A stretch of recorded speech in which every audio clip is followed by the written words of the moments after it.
Blog on a blog. Tomorrow's news today. Get to the truth.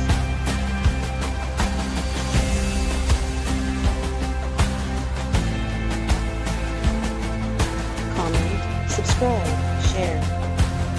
Visit us at YAHOWAH.com. Hey, we've got Dipo. Dipo, what'd you think about the Avatar? Beautiful. Did you see yourself in the mix there? Yeah, I did. I was trying to recognize myself. I was trying to picture myself there, but yeah, you're there right next to Mariah. Mariah's the one who did the voice on it. This is our new introduction to the vlog on the vlog. This is your second appearance on the vlog on the vlog. Your first was an appearance where we talked about one of your songs. Was Dust to Fire, which is, oh my goodness. I think it's the most beautiful theatrical production I have ever seen done in AI. And we celebrated that song. We might even double down and play it again before we're here, nice. Because it is. And this time I promise that I won't talk all over it, because that's what I did the last time, is I talked all over it. I made a point when we were first doing this a month or so ago, which was to say that there are things that genuinely inspire me. There are people that genuinely inspire me. And what you did on that song, and we're going to show 3 subsequent songs is how we're going to begin our program, inspired me. I thought that the talent was extraordinary. And I didn't just witness extraordinary talent. I just thought that the graphic video representations that you created for my wife's songs were beyond anything I had witnessed theatrically. But I know well and talk often to the people you work with when you're doing this. To Matt, to Mariah, to Leah, and to Kevin, and to others, and they love you. They just love you. They just think you are the absolute best. Every time that your name comes up, they smile and just say, "Dipo's the best." So let's begin, before we play the first song, just a little bit of your background, Dipo, because you didn't just show up on our doorstep. You actually found us in a very far away place, a place I have been to, but a long time ago, and you now call America home, but that's not where your life began. Yeah. Yes, I'm originally from Nigeria. I grew up in Nigeria. I moved in here, like less than 10 years ago. So. Back home, I've always been like, my story is like someone that is that feels like he has been fed lies, through religion, through a whole lot, and that that was looking for the truth. So that's pretty much my story. I was actually actively trying to get the truth, and I was searching, and that's how I came across YAHOWAH. Yeah, you came across YAHOWAH when you were in Nigeria. Yes, back in Nigeria. Yes. Yeah, and so we did have an international reach in this regard, and Nigeria is an interesting place, and that some 2/3 of the population are deeply religious Christian, and they do have some interesting twists on Christianity, but it's very deeply rooted in Christianity. And about 1/3 of the population are Muslims, and there's been an enormous amount of tension with Boko Haram and other Muslim groups preying upon and abducting particularly Christian girls and raping them and enslaving them. So it is a tough place, and it was actually a place that was bombed by Satan here a few months back, where Donald Trump wanted to endear himself to Twisted MAGAs and pretend that he was the big protector of the Christian religion. And so he went off and bombed places in Nigeria, claiming that he was protecting Christians. When I can assure you, you're not going to protect a Christian by bombing Nigeria. And of course, the reason he was actually doing it is the same reason that America destabilized and imposed regime change in Libya, which is Nigeria was actually beginning to speak up and saying, you know, there are better alternatives than being a servant of the United States and having to kowtow to all of the United States demands vis-a-vis selling oil and other resources in dollar-denominated currency. And we would do a better job of taking care of the people of Nigeria if we were open to other options. And the United States doesn't like that. And when you try to sell oil or any commodity on the world market in a currency other than dollar denominated, they did what they do to Iran. They do what they did to Iraq. They do what they did to Russia. They do what they did to Nigeria. And Libya, of course, was the worst example, because Muammar Gaddafi went one step further. He didn't just say we can do it in another currency. Muammar Gaddafi said, on behalf of Africa, I'm going to create a gold-backed currency, and so that our continent can be independent of all of these people who want to rob us of our resources. So that's my interpretation of what happened there. What was the overall thought in Nigeria when Trump did his bombing run? You know, I wasn't there at the time, so I know. Yeah, but from what I gathered, the thing is, the Christians, they actually think they are looking for a Messiah, and then they have that Messiah in Trump. So that is actually coming to help. Of course. The ones I could talk to, I actually let them know that you guys have to look beyond. This is Yes. not what it seems like. Yeah, of course. Yeah, for him to be their Messiah that's going to help them against the Muslims, then why was his first trip abroad to 3 Islamic countries? Why does he do business with so many Islamic countries? Why did he invite the heads of the dictators over these Islamic countries to the White House and wine and dine them? Why does he have all these business deals with Islamic countries if, in fact, his intent is to protect Christians against Muslims? Yeah, it also tells you that, you know, the Christians, they like to, instead of look at the logical, you know, instead of going through logical reasoning, they like to just you know, believe, you know, because it's when you have to read, you know, between the lines. If somebody's telling you something, you have to try and see, do they have, you know, like a different motive? But they just feel someone is coming, you know, to fight, to save them against the Muslims. So yes. So a lot of them still believe it. Does it see it that way? A lot of them still don't think anything is wrong. You know. So yeah, it's pretty amazing how Trump has positioned himself as a messianic figure. That has been the intent of MAGA. That's the intent of the Twistians, is to present him as a messianic figure. Almost all of the promotions that come out of the White House present him as messianic. He's viewed, was until recently, and at the most recent betrayal, he was promoted as a messianic figure in Israel. His most recent betrayal of Israel through signing the Memorandum of Understanding caused most Israelis to recognize he was a fraud. But that is the position, and it's exactly the position we would expect of Satan, as we are now witnessing Satan incarnate in the White House, just as the prophets had foretold. You now live in America. You are an internet developer, and you have both private practice and also work for a firm, married with kids, correct? Yes.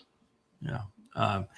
And when when did you begin to develop your talent as an AI film producer?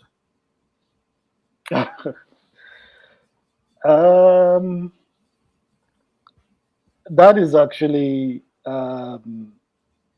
when I felt I needed to do something. I have been following you, like I said, way back. I came across YAHOWAH.com like 20 years ago, and I've been reading your books. I've been, like going through all the books on the site, and at some point, I was just in the background. I was just reading the books. At some point, I just felt, okay, let me see what I can do. I went back on the site. I started checking how can I, do something. I thought about creating a site myself, and still talking about getting information from YAHOWAH.com, and just like you had Bless Yah, like you had YAHOWAH Berit. I wanted to create mine, but I felt we can all have different sites, so it's okay. But what else can I do? So I joined. I started coming onto Blog Talk Radio. I was listening to you on Blog Talk Radio also for a long time, and I was just waiting. I'm actually an introvert, so I don't I don't mix that much. But I was just waiting and saying, okay, maybe one of these days I would be able to do something. So each time I come, I just listen to you. And when the issue of the Mother Goddess cult, when their issue happened, and then you said they left, the people that were handling everything left. I just felt, okay, maybe this is the time. I think the first time I actually made any input was sometime when one guy recorded himself burning one of your books. There was one clip like that you showed, and then one guy was burning your clips, and then you said, look at what somebody is doing, and I responded that if you like, you can burn the entire books, but the people that are I can't remember how I said it, that the people that know the truth will not be deterred by that. So that was my response, and I think you responded back. You actually liked the comments, and that was my first input. So I was just following and hoping to get to do something. That makes me very sad, very happy, and very happy. The part that makes me sad, Dipo, is that you have been reading these books and have grown and benefited from them for 20 years, and I've only known you for a year. I feel like we lost 19 years, and I think that those would have been marvelous communications and times, and so I wish that I knew you sooner. So we have an eternity together, but I do regret not getting to know you sooner.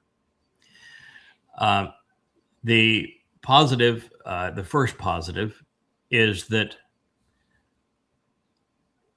out of the betrayal of that mother goddess cult that decided they would run away and speak for their mother god that doesn't exist, and then become vile in their approach to everything.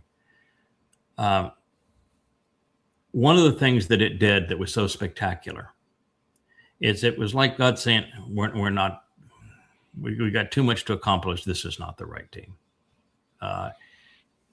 We need a clean house. And that's when Kevin and Rich and Barry and you and it's just a list of so many wonderful people became known to us. That I don't even recall corresponding to Kevin prior to that. I don't recall corresponding with Rich prior to that.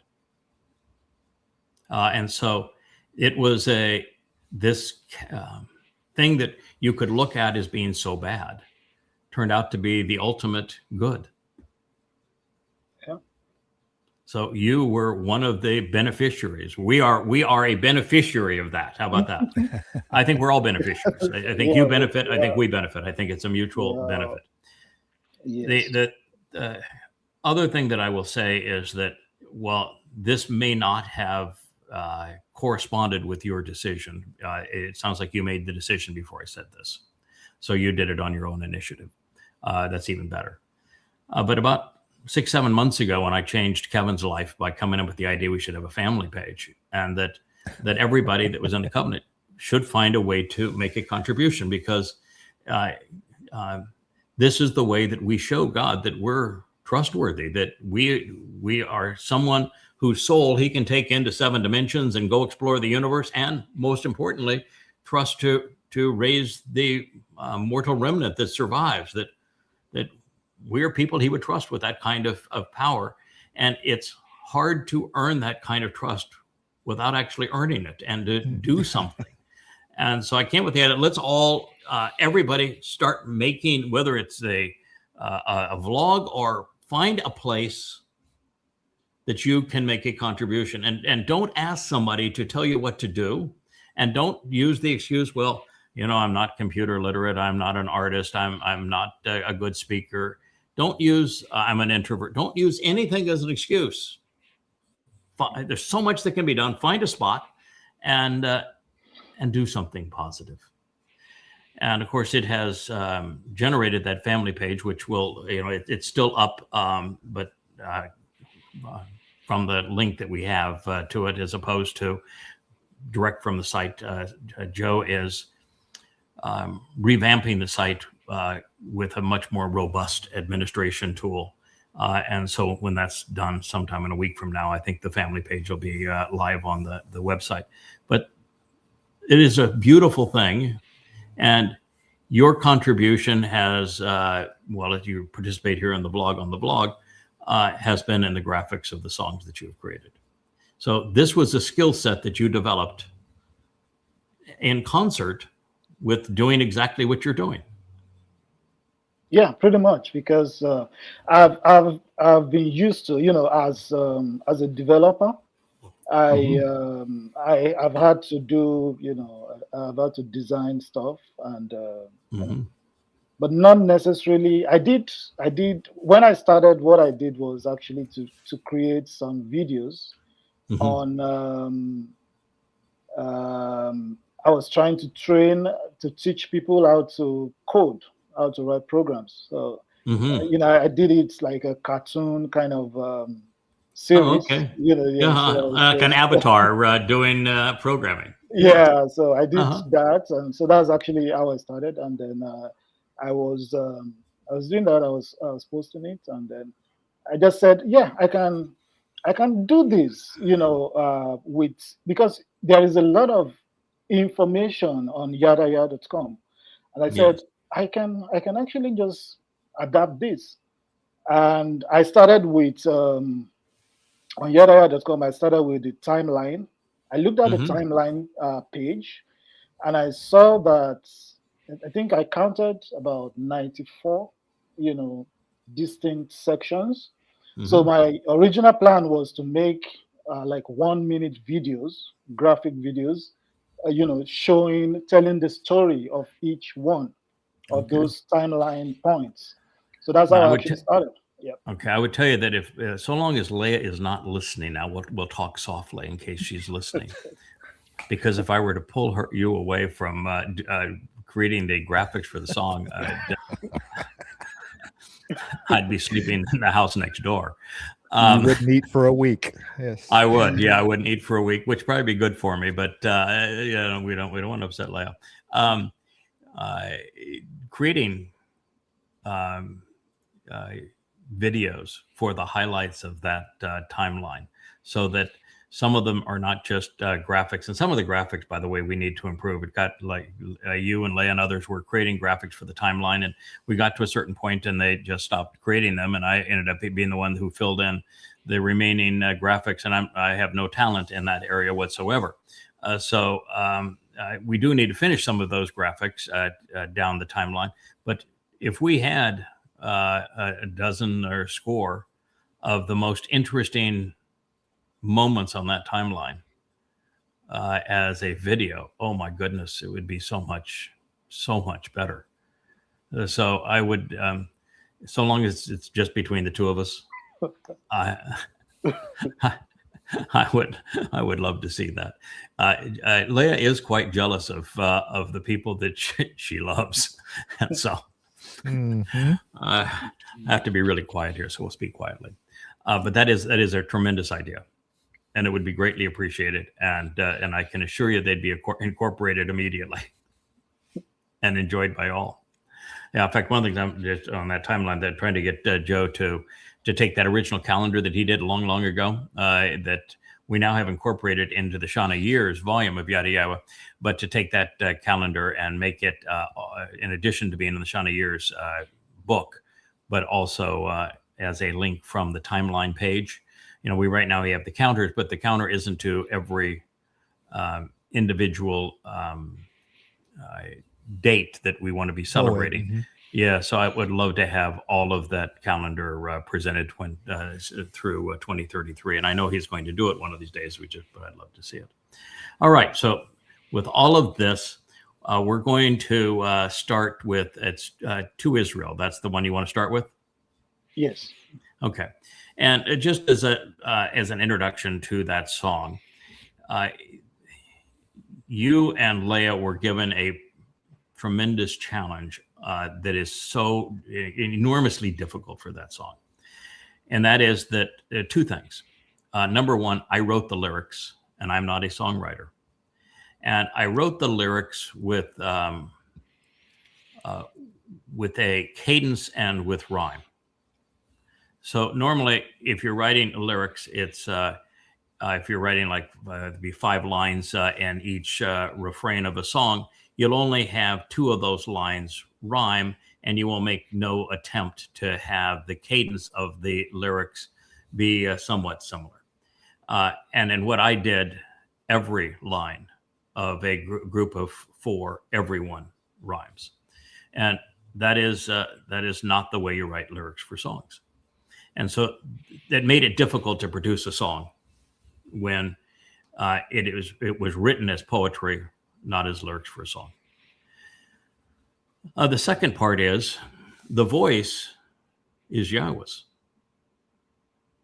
And so you can do a lot of voices, but doing God's voice is pretty darn hard. And so since you can't do God's voice, what you're trying to do is come up with a lyricist that is distinct from God, but yet highly credible and still attractive.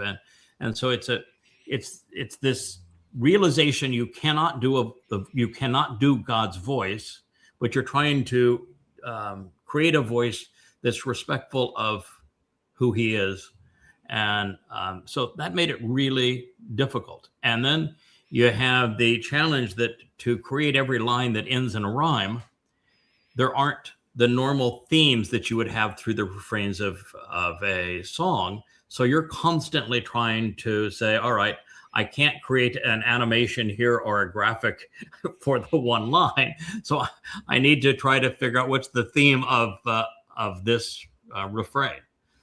So both of the songs we're going to play on Yahweh's Name, well, they are favorites of mine because I think the message is so vital for Israel to hear, because Israel wrote God out of their lives. They wrote Yahweh's name out of their name. They became Jews as opposed to Yehudim. Yehudim means beloved of Yah. It's Yahweh's name and Dowd's name.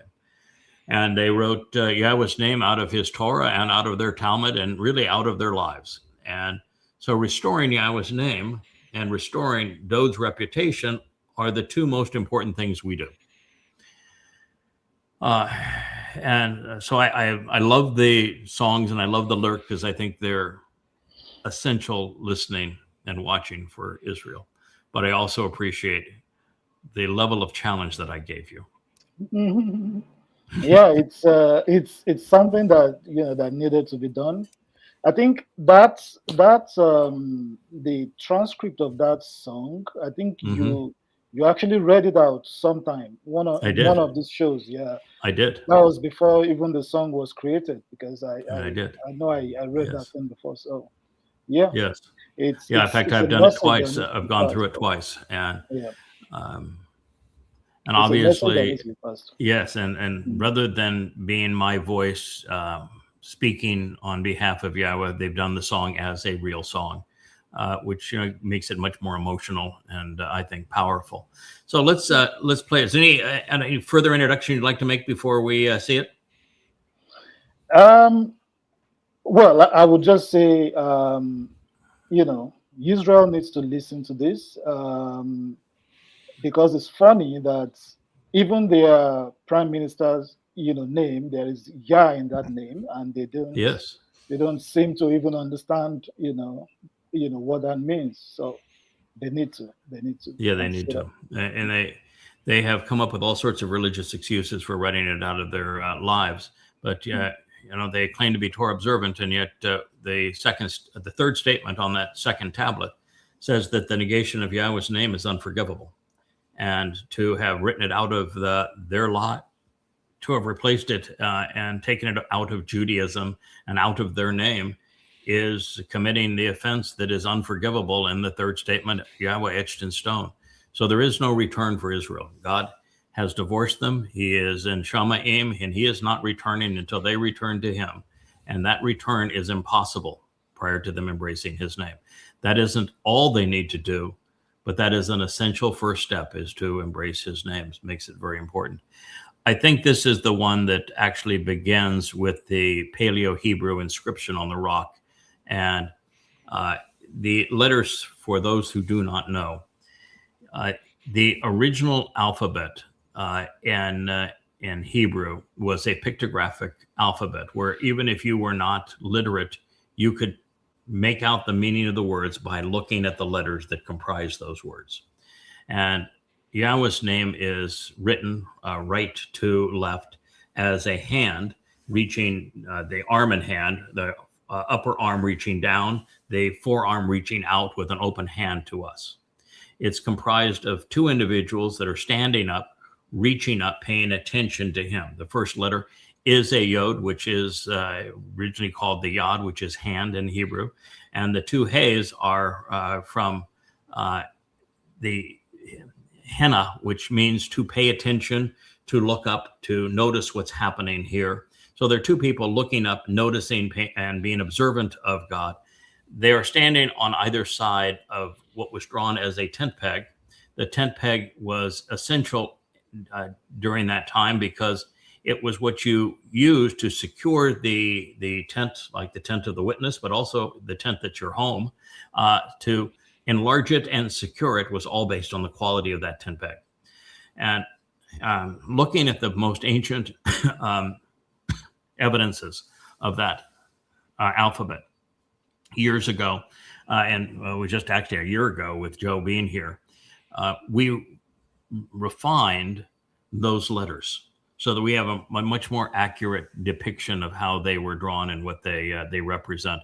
And then what you show, which I think is theatrical magic, is you show the name written in stone, which is what Yahweh did, and then it evaporating it, erasing it, going away. It's very dramatic. And you showed the original settlement that was Jerusalem a long time ago. So, Kevin, would you mind winding it up for us, oh disc master? Here we go. YAHOWAH is my name. To Israel I came. You denied my acclaim. You fled my flame. You erased my name.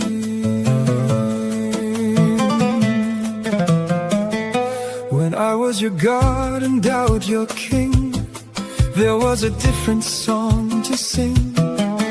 To the Goyim you did not cling. You were shielded from their sting. Isolated and hated, you are battered. Your dreams are shattered, the nation is tattered. My words have not mattered. It is all there in the Mikre. have gone astray, they are the way. Join me on Shabuah, I say. I have openly conveyed the signs of the modim, from whose brilliance you should beam, and yet all agleam with your own scheme. You have chosen a wholly different team. YAHOWAH is my name. To Israel I came. You denied my acclaim. You fled my flame. You erased my name.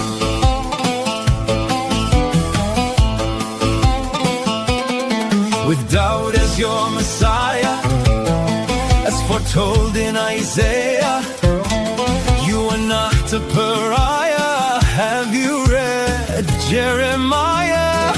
Dowd is his name. To Israel he came. You denied his acclaim. You robbed him of his fame. What a shame. Who served as the lamb, whose blood is on the door jamb?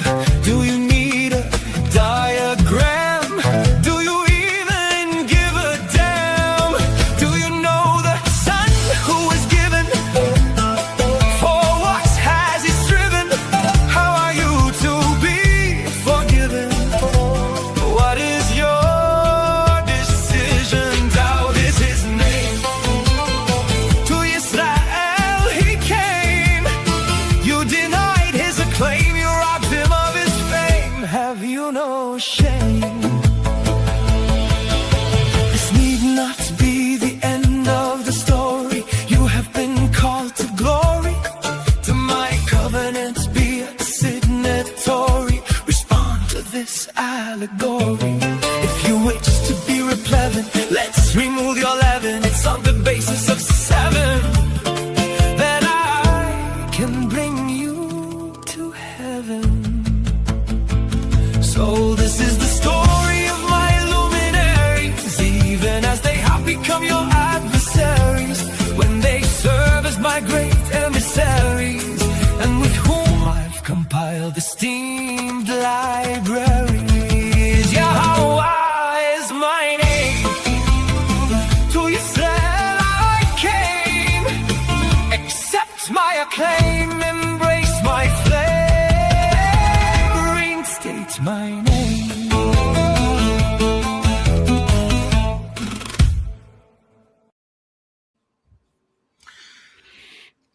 I don't know if my first and overall reaction is just simple appreciation, if it's respect, or even deeper love, admiration.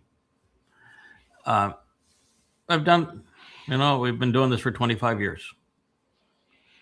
I watch something like that and the visuals that support a life of learning. And I realize that is got to be as magnificent a depiction of a life's work that I have ever seen. And it goes beyond just the fact that it is dramatic. The details that support the understanding that we have of Yahweh's name, the fact that everything, the universe, this planet, the covenant, the Torah, humanity, we're all here in support of a single agenda. And that is preparing God's beloved firstborn son to have a kingdom, to inherit his Father's universe. And that is a very difficult concept to convey. And there's so many subtleties in it. And you got every detail right. That requires far more than knowledge. It requires a depth of understanding. So that's why one of my responses is just admiration. I don't get to encounter that all that often. Somebody that has that level of understanding. But that's what you have. We got all the information from you. Yeah. Okay. I mean, I certainly wrote it. I certainly shared it. Everything that you displayed there, I agree with. It's another thing to know that you were successful at sharing what you learned with somebody that it took it right to heart and was able to express it that beautifully.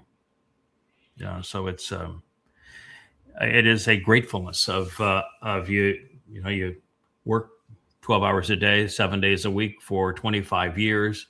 And you know, it's like this past few days, we've been betrayed by an embittered individual.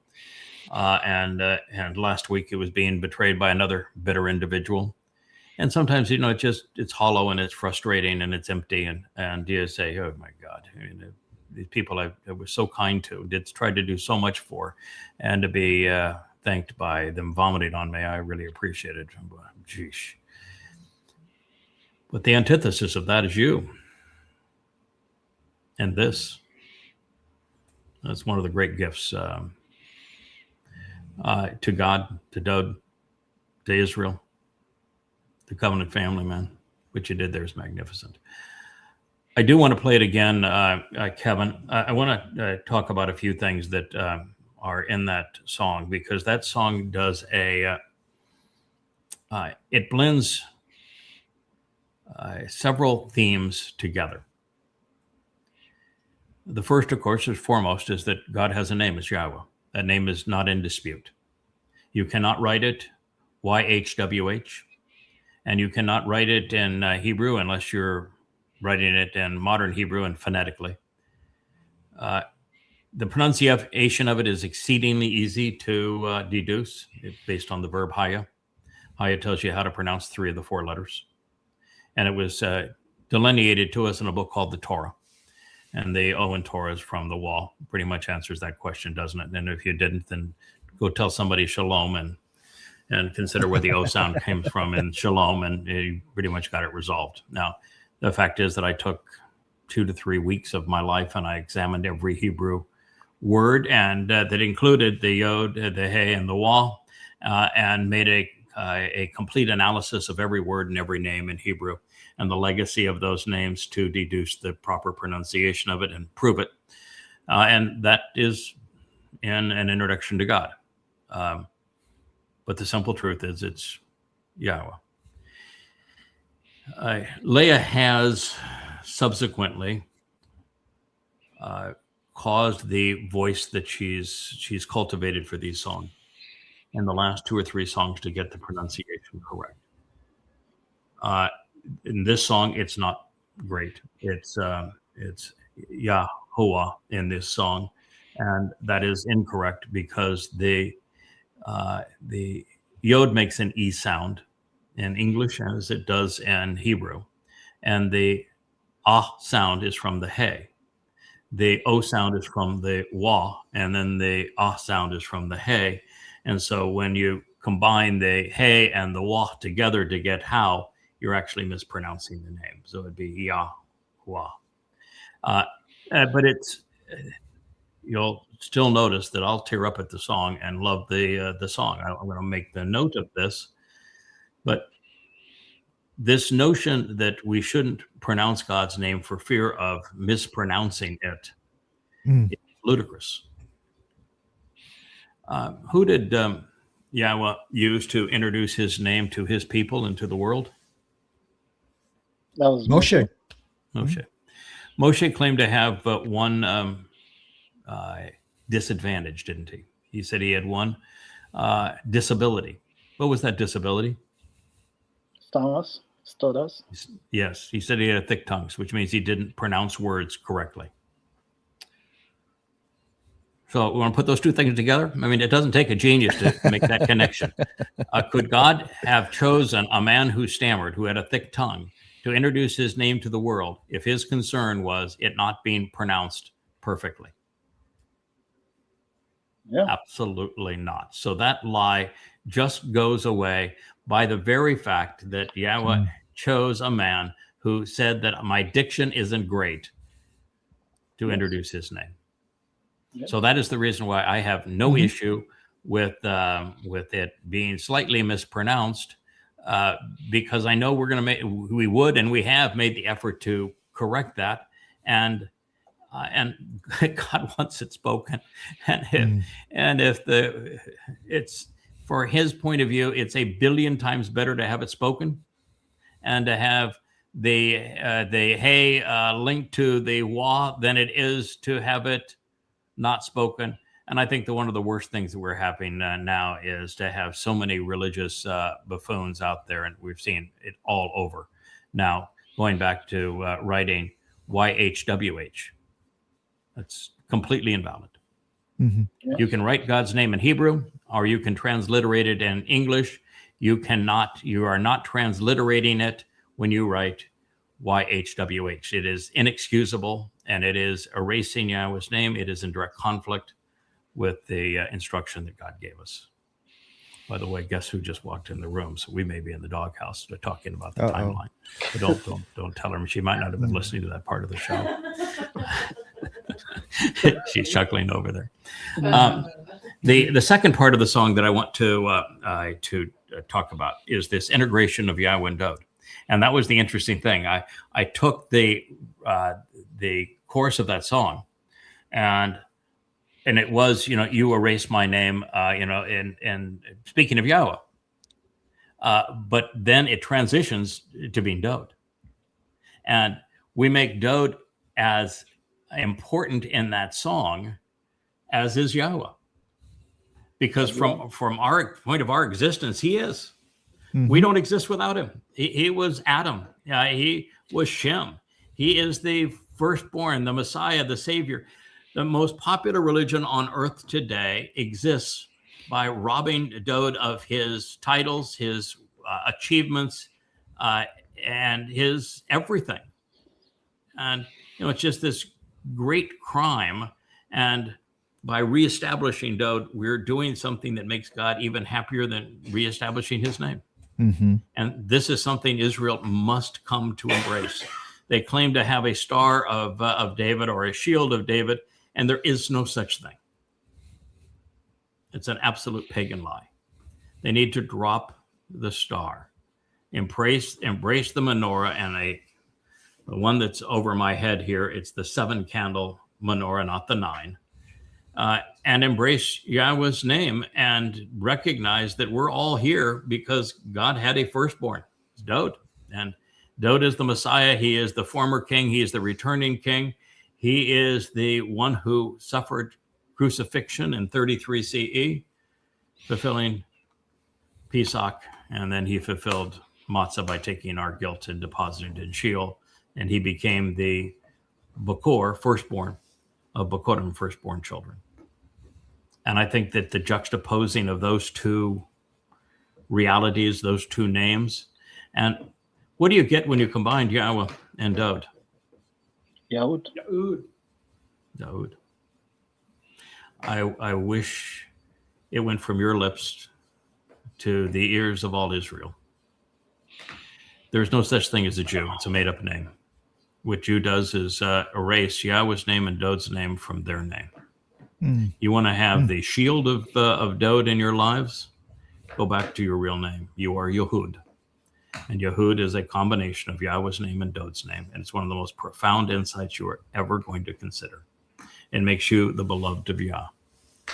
And there is no return until you become Yehud again. Mm. As we were playing it, you've heard some of my thoughts on it. You have another thought, Dipo, before we play it again? Yes, I have a couple. Yes. Oh, I'm glad I asked. I am. I'm glad I asked. So the first will be the pronunciation of Yahweh's name. Yes. Now, for people that are saying, that I want to go with that argument that it's YHWH, just read, read your books, read the passages. Yes. You could see, God saying my name. He says my name. Now, if he had given out those words as just YHWH, will he call that my name? No. Because That's a very easy way to look at it. It's like Yes. looking at your name and just picking out only the consonants and say, okay, that's my name. It Constantly, doesn't God work. is telling us to pronounce his name, to share his name, to call out in his name. And he never once says, I want you to use the tetragrammaton, and I want you to write these initials as something that is unspoken as a placeholder for my name. Never once. So why do people do it? That's profound. Yes. And, and then the pronunciation, for someone that has been reading, your books before actually listening to you, when I first saw the name, like I said, one of the issues I had with the Bible was they mentioned the Lord, they mentioned God. Now, when you read the context of what they're talking about, they are talking about, at times they're talking about the same person, at times they're talking about two different people. So I've always wanted to know, okay, so what is God's name? Because God says, my name, don't. Hashem, over and over again. Yeah, he keeps saying that. So what is that name? So when I saw it in your book, I saw, and I pronounced it YAHOWAH. That's actually how I pronounced it, YAHOWAH. So the first time I listened to you on Blood Talk, that's actually what I wanted to hear. That how are you actually pronouncing this? So that's what I wanted to hear. And then I see that it was actually kind of close. So I said, okay, YAHOWAH, okay. Yeah, your pronunciation of mine are the same. Yeah, and it is the single most important theme throughout the Torah, prophets, and Psalms is Yahweh's name, and it is never presented to represent with 4 English letters or even 4 Hebrew letters. It's to say it. And one of the ways that you can tell that God is not uptight, beyond that he had Moshe, who had a speech impediment, introduce his name to us, that he does not view his name as sacred or as something that he would be upset if you represented incorrectly, is that he interwove his name into the name of his people. And his people, they treated him like crap. Yeah. They are Yehud, and that's what it means. Yahweh and Dowd and beloved of Yah. And look at all of the other people who have Yahweh's name. Zachariah. Yashayah. Yoel, Yah is God. Elia, God is Yahweh. And it's just on and on with all of the names that include Yahweh's name, including the names of all the books we've written. They're all Yada, Yahweh. Those are great points, Dipo. Kevin, let's just go ahead and play it again, because it is such a profound message, and it reinforces these themes. And now with Dipo's and my introduction to it, or summation of it, let's play it one more time, and then we'll go to the second song. YAHOWAH is my name. To Israel I came. You denied my acclaim. You fled my flame. You erased my name. When I was your God and Dowd your king, there was a different song to sing. To the goem you did not cling. You were shielded from their sting. Isolated and hated, you are battered. Your dreams are shattered, the nation is tattered. My words have not mattered. It is all there in the Mikre. There is no reason to have gone astray. Shabua, I say, I have openly conveyed the signs of the modem, from whose brilliance you should beam, and yet all agleam with your own scheme. You have chosen a wholly different team. YAHOWAH is my name. To Israel I came. You denied my acclaim. You fled my flame. My name.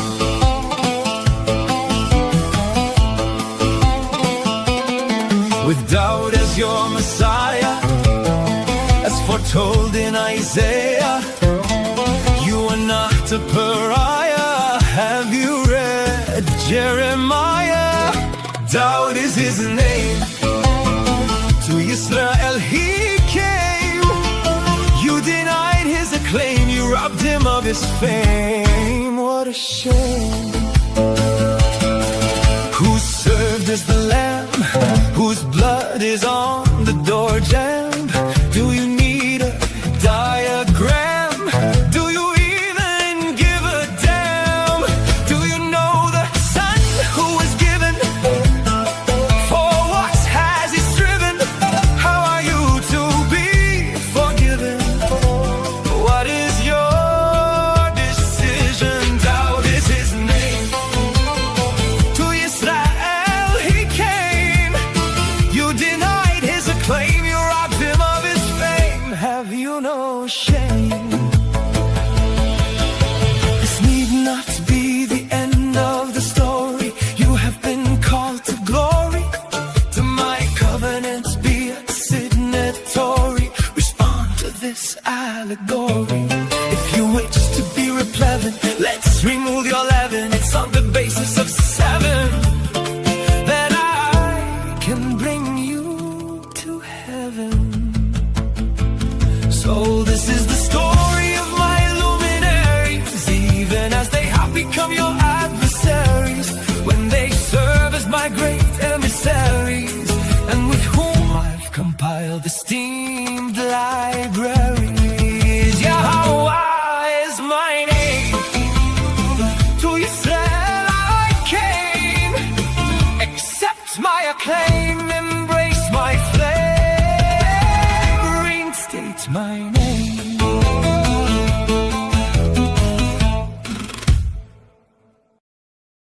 Dipo, my friend, we could talk about the elements of that song and do 10 of these shows, maybe 100 of these shows.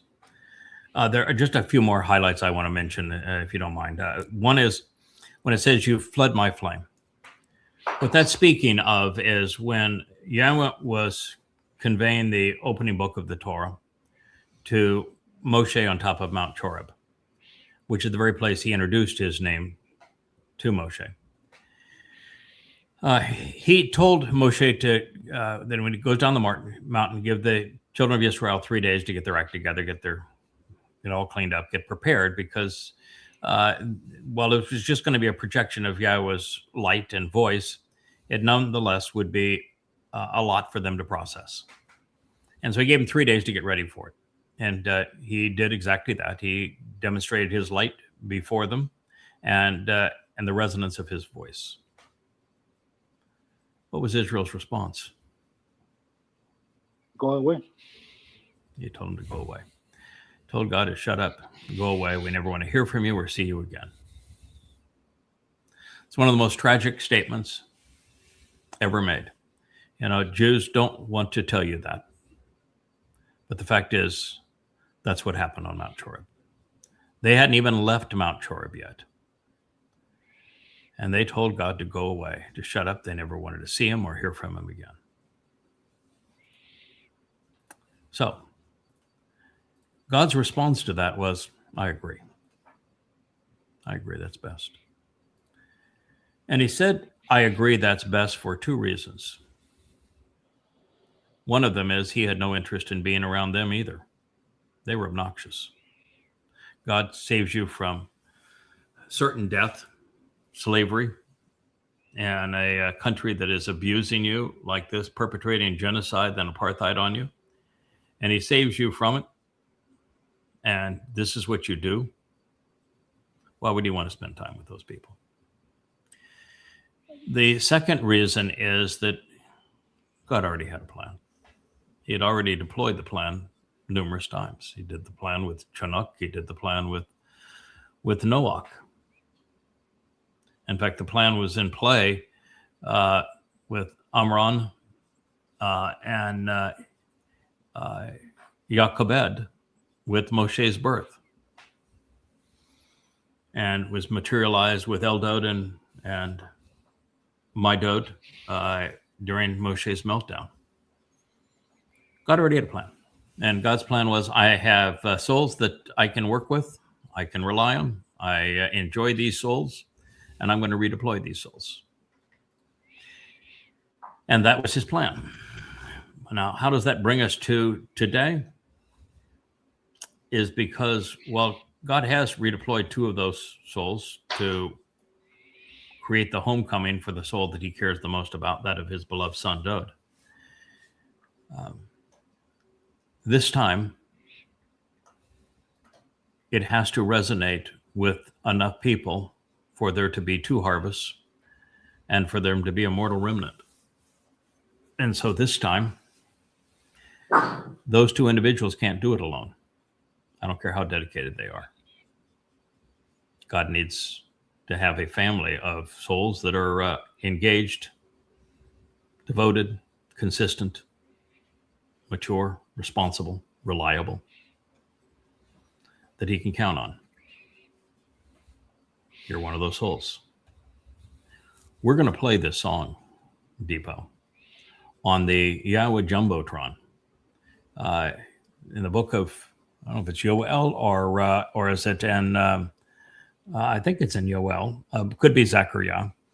There is a depiction of a very large, 30-foot long Jumbotron. Essentially, it's a movie screen, but it's no screen. It's just going to appear in the sky. That's going to convey these songs and I think significant portions of the Torah, prophets, and Psalms, and analysis and YAHOWAH that's going to support what we're going to be saying. And I picture you and I just standing arm in arm right there with that plane above our heads. That's good. That's a picture. And I picture a whole lot of smiling faces. Not so in the audience, but they might be throwing sticks and stones at us. But and the people that matter, I see a lot of smiling faces. I see one of those smiling faces is God's, the other one's Dowd. So that's one point I wanted to make. The other point I wanted to make is that it is Israel that robbed Dowd of his notoriety. They claim God can't have a son. They claim that there's another Messiah, that Dowd doesn't qualify as the Messiah. God says the opposite. They expect somebody else to return, and God says it's Dowd who's returning. But the most important thing is there is no way for them to have salvation. Where are you going to get your salvation? You write Dowd out of your lives. There is no way to receive it because he fulfilled Yisak, Matzah, and Bakodim, which opens the doorway to life, removes guilt from our souls, and brings us into the covenant family. So without Dowd, there is no salvation. And then the other theme that I wanted to mention is that Jews who lie, all of them, about being Torah observant, every single one of them. There are Jews now in the covenant family who don't. They're now Yahuds. They're not Jews, so my statement is actually accurate. Say that they are celebrating the Jewish holidays, but they aren't Jewish holidays. They're Yahweh's Moedim, restoring witnesses of the eternal testimony. And they begin the year with a 7-day observance of Passover, but Passover is not 7 days, it's 1 day. And it's matzah that is 7 days. And they completely ignore matzah, and matzah is more important than Passover. Passover without matzah is detrimental. It means your soul would be eternal and eternally corrupted with religious guilt, and therefore eternally separated from God. That's Sheol. They don't celebrate Bakodim either. They don't even know what it means. And then they celebrate Purim based upon the lie of Esther. Mm-hmm. And they have their version of Ashura Day. And then they have this counting of the Omar and haven't a clue what Shavuot represents, that it's a harvest of standing grain, and that it's fulfilled in 2 stages, one of which was just happened here 2 months ago with the beginning of the time of Israel's troubles, and the next will be the harvest.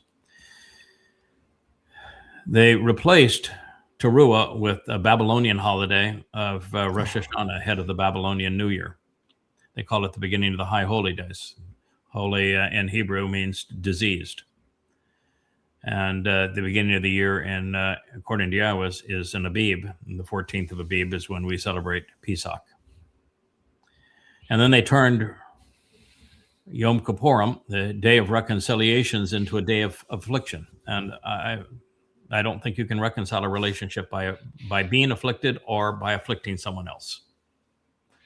And then they turned Sukkah, which is to camp out with YAHOWAH as we return to the garden, into a celebration of a wrinkly, ugly, sour fruit and 4 species.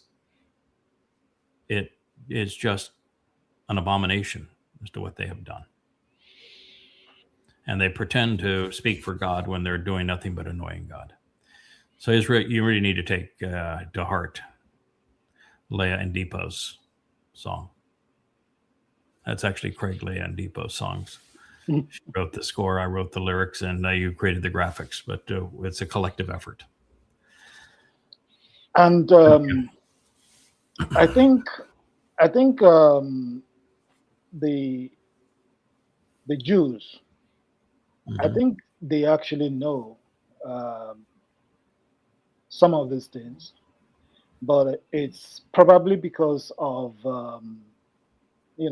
coming from that time of Aaron. They just feel they need to argue. They need to look at God's words in a different way. Because from my own experience, I had the last company I worked with in Nigeria before leaving. They're actually Israelites. And I was there for a long time. I was like 7 years working with them. So I see that they actually know that, for instance, Christianity is false. They know. Yeah. They know every Islam pastor, is false. every pastor I ever reached out to and talked about that every aspect of Christianity is false, and every pastor knew it. Yeah, they know. They all know it's a lie.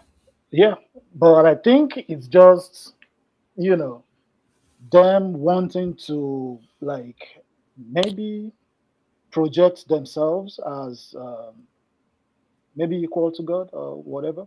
Yeah, that's what rabbis are doing. That's what rabbis are doing. Well, they won't mention God's name, but they sure write their name into their Talmud, don't they? Yeah. Yeah. Yeah, it is. All that is. Yeah, all that is true. Okay, our next song is going to be the song of Ruth and Boaz. I have gained a new appreciation for the story of Ruth and Boaz that I had not previously considered until this last 7 days. The last 7 days, I have been trying to complete my translation of Isaiah YAHOWAH 10 because God told me it was the prelude to the Choder chapter, which is the most powerful prophecy perhaps ever written among the prophets. In YAHOWAH 11.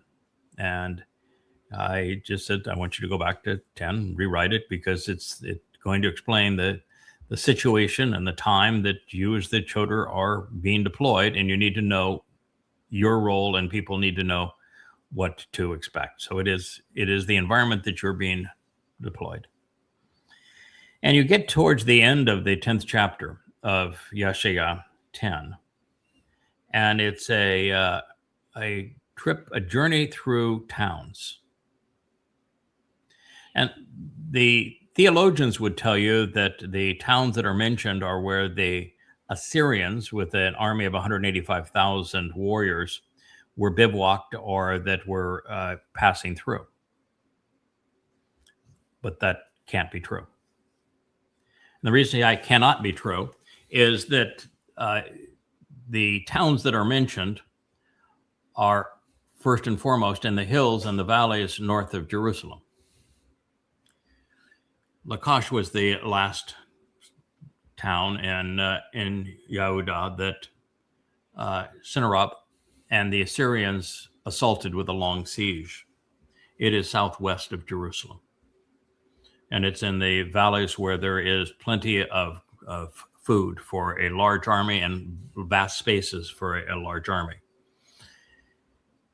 You don't go from southwest of Jerusalem to due north of Jerusalem and cramp a army in narrow valleys where there is no food, where there is hardly even a shrub, and where you're constantly subject to ambush, where your numbers are a liability rather than an asset.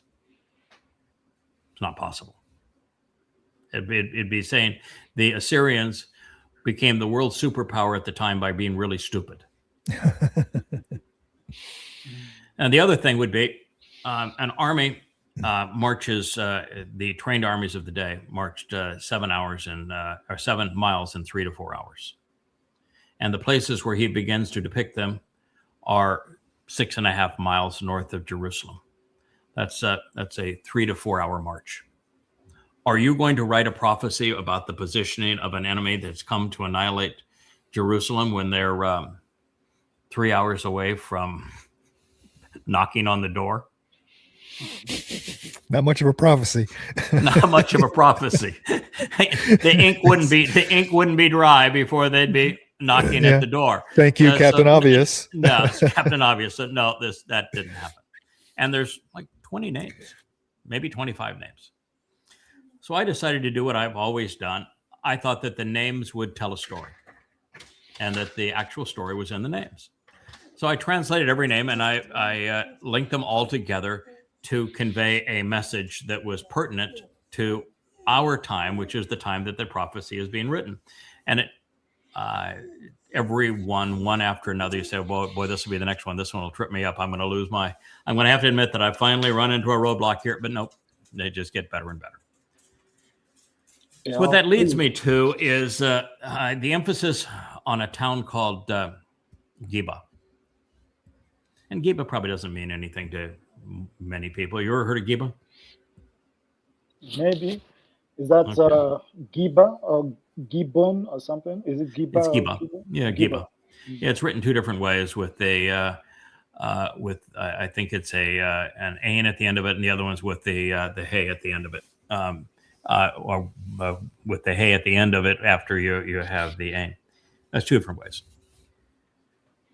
Geba is the worst story in the history of Israel. The story of what happened in Geba is told in the 19th chapter of Shaphat Judges. And it ends with a civil war based upon what happened in Geba. And that's the last word of the book of Shaphat Judges. Now I'm going to tell you what happened.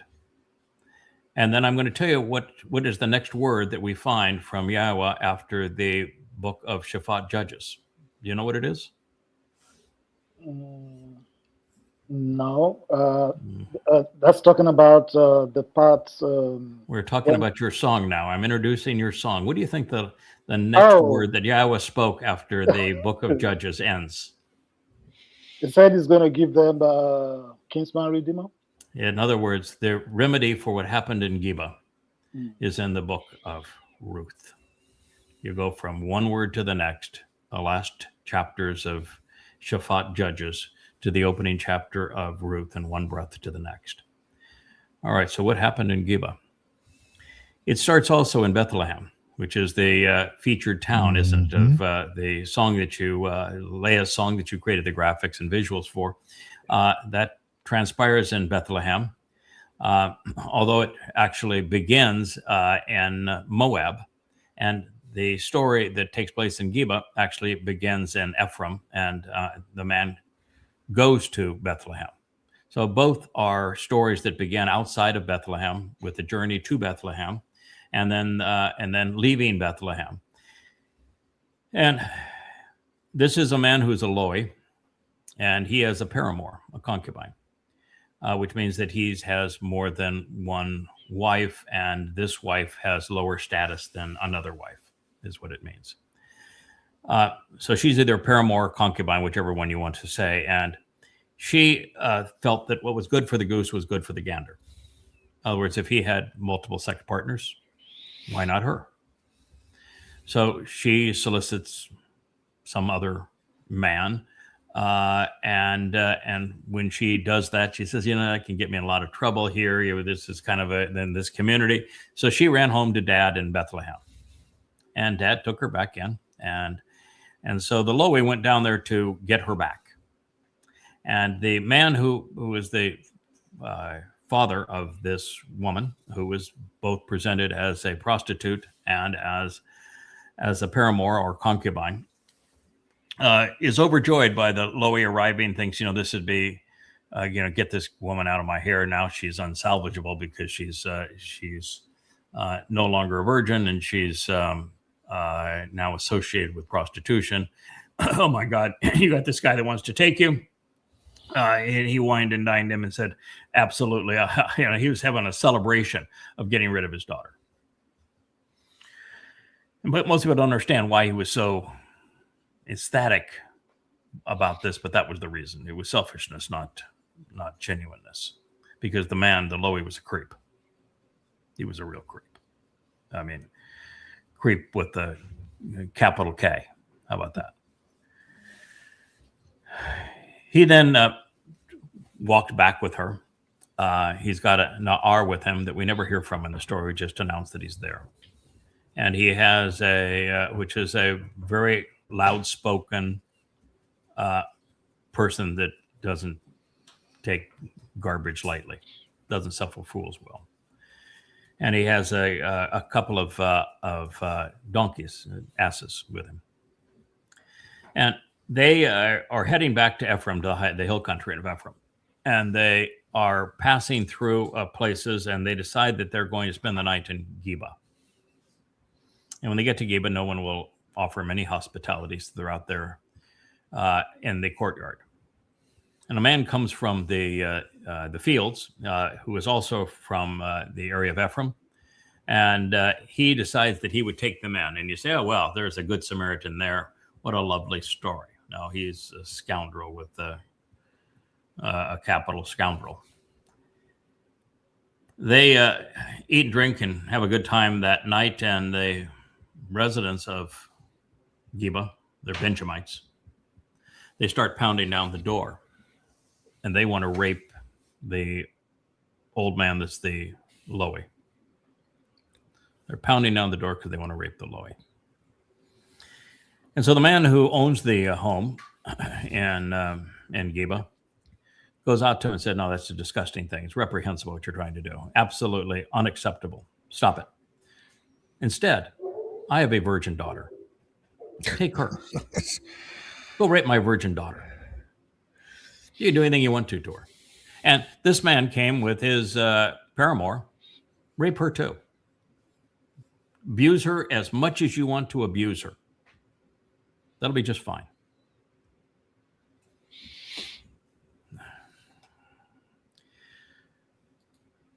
So after they've put on their Muslim garb, the Lowy. We're familiar with the word. Wookie is guarding the house. Wookie, please. It's the male lady that has come, and Wookie is, boss man. You don't come to my house. I thought he just liked the Lowy. He just liked the Lowy. Let me tell you about the Lowy. Yeah, he's barking at. We have the nicest male lady. They are just absolute sweethearts on this island. So anyway, so you ever heard the term shazak? It means to be firm, to be even harsh. Twice it's used in conjunction with the Lowy. But it wasn't against the community of Benjamites banging the door, trying to rape him. It was towards his woman, this woman who was his paramour. He grabbed her that way. And he hurled her out to the street, where she was raped to death. Well, he went back in the house and slept. In the morning, she has managed to crawl back to the threshold of the house, has her hand on the threshold, and she's dead. She's been raped to death. Tried to get back in the house, and they were all asleep. They couldn't be bothered.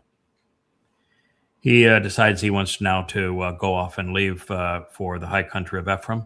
He opens the door, sees her there, and says, stand up. I want to walk. Get up. Let's get going. No, I'm sorry. No. Are you okay? And she's dead.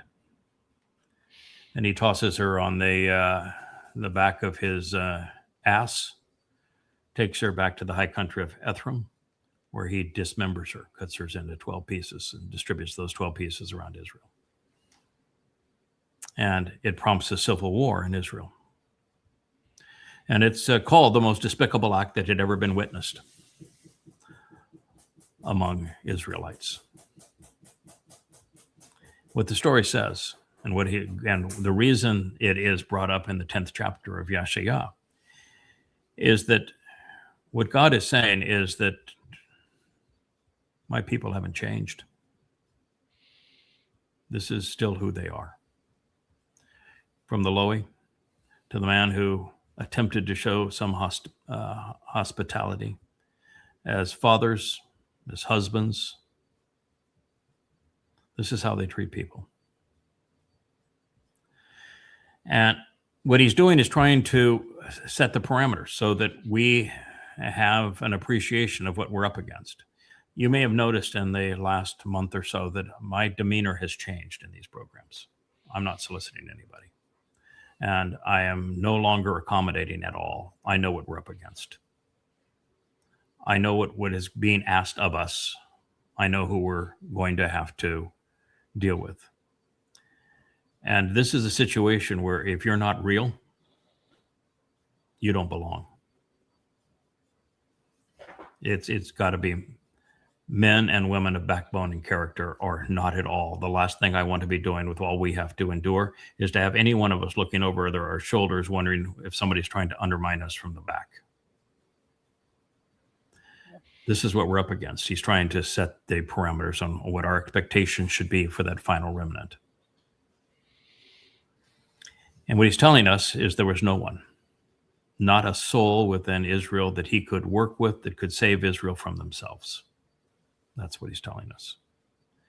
And that is why you turn the page and you've got this Amma who comes from Moab. And she gives the greatest speech of all time. And then she announces that she is the Amma. She is the most productive of mothers. She's going to give new life to Israel. And then she announces she's going to deliver the Kinsman Redeemer in conjunction with Boaz. And so you went from a sexually perverted story to the most sensuous love story of all of God's stories. You go from hate to love. You go from isolation to redemption. One page to the next. That, my friend, is the basis for the story of Ruth and Boaz. That Leah created the score, most of the lyrics based upon my translations, but she created the score and it's beautiful. And you created the graphics. I'm here to tell you it's one of the most important stories ever told. That's my introduction to your song.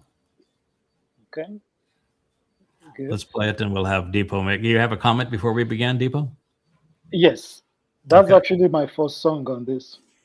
That's the first song. That was the first one you did. And interestingly, I did it around the time of Shabuah. Wow. It was Wow. around that time. I did it. I stayed awake. I needed to, finish this. Yeah. I think it was Kevin that he played a video, and then I think he made the video and then he played it. It was one cartoonish kind of video, and then I think Leah said, maybe you said, anyone that wants to make videos for the songs can, they're welcome. And that was my first take. It was around Shabuah. And you volunteered. How did you find Leah directly? How were you introduced to Leah? Because she's an introvert too, Yes. Okay. So the story actually starts from Kevin. Around that time, that the breakup happened, and then, like I said, initially I was looking for what I wanted to do, and I'm a developer, so I was looking at the site. You said the guy is handling the site left, so I actually wanted to, step into. God, I wish I had known that. So, I actually wanted to step into that, and then I think Joe came on board. Yes. And Joe came back around. Yes. And he's been marvelous. Yes. And then I think a couple of maybe months after that, Kevin said, anyone that feels they can do anything, they should just send me your details if you can contribute anything. And that's how it all started. I sent Kevin my details, and he said, okay, I'll get it across to Leah and Craig, and they will get back to you. So that's how it started. So Leah called me. I think after that, we had a discussion for a long time, like 2 hours. So, yeah. So and wow, 2 hours between introverts. That's something.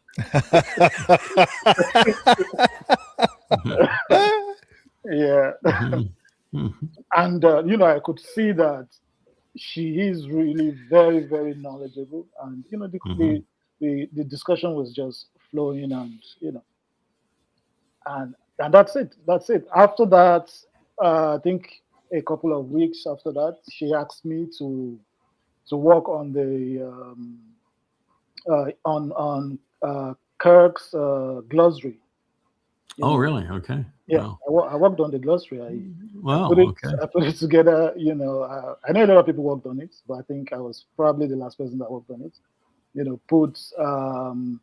Generated because I saw that we had the most of the information that is needed in Excel, and we needed to go to Strong's site, and confirm some things, the Strong's numbers, and check,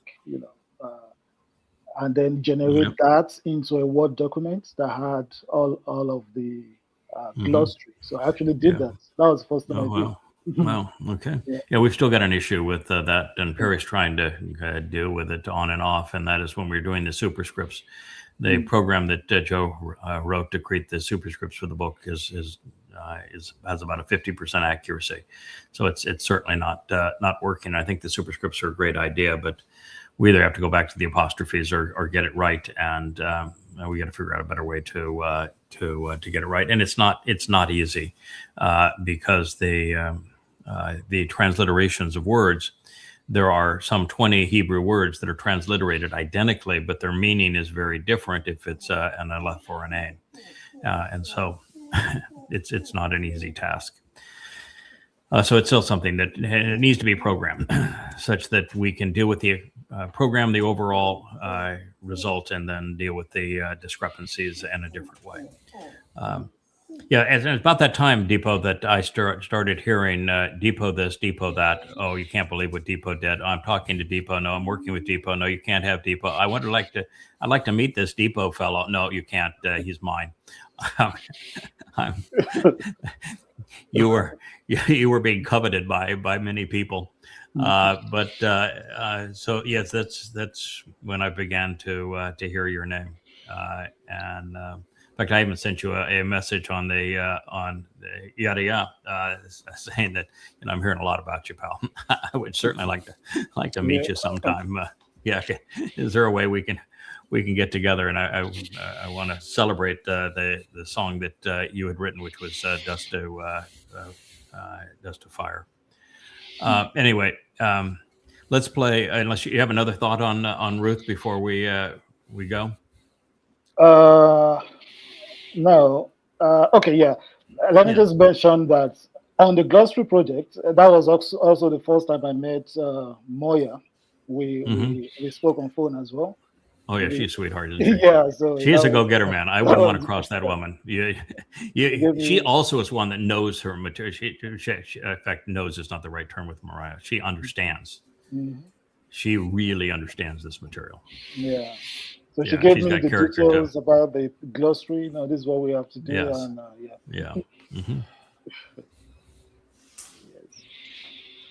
Wow. Okay. So let's let her spin there, Spinmeister.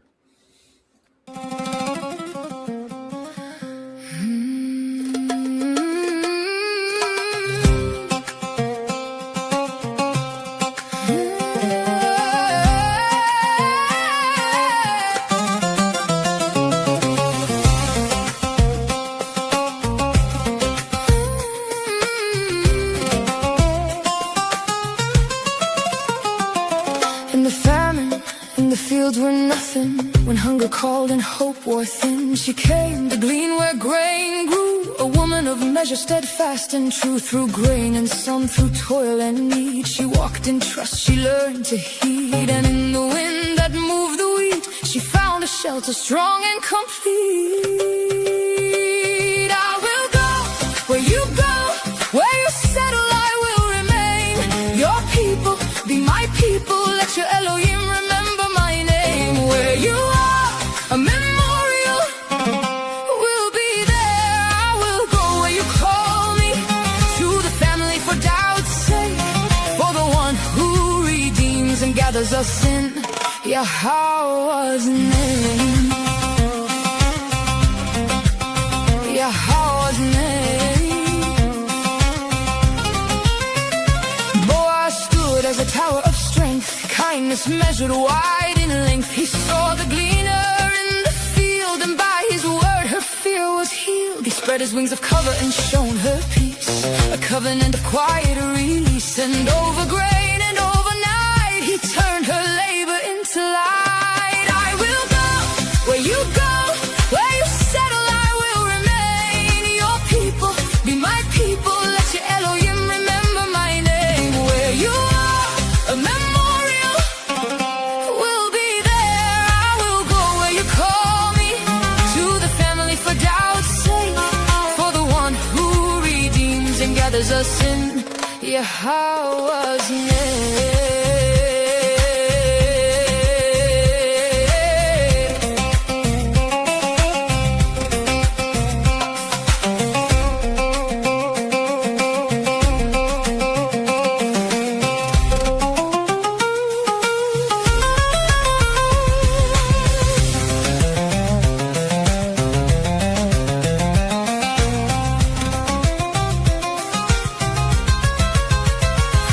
How love was written, not in ease but in returning, not in taking but in giving, not in distance but in drawing near. Through thirst, through hunger, through the harvest, through the field and the promise, through YAHOWAH's family and the strong one who sows the grain.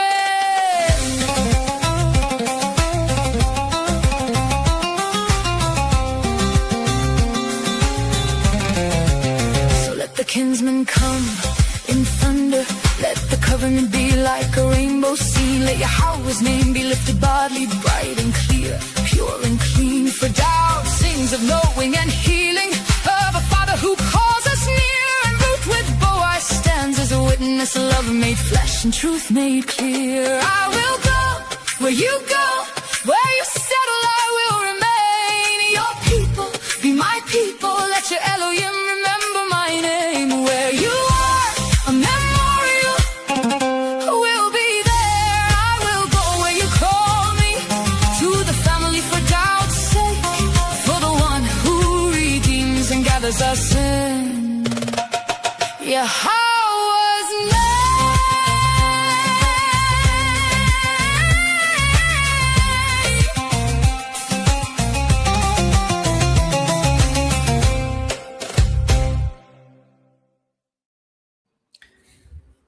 Following the story of what happened to Geba, with the Benjamites raping the woman to death and the Lawi being a louse, the man who owned the house offering his daughter being reprehensible, the Benjamites being reprehensible, the whole nation going to civil war, there wasn't a single Yehud that God could speak through, not a single Yisraelite.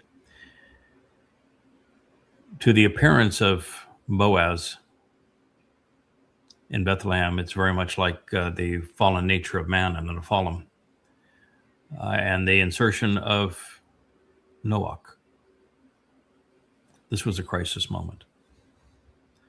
And so this whole book is about that crisis and about the Ga'al, the Redeemer.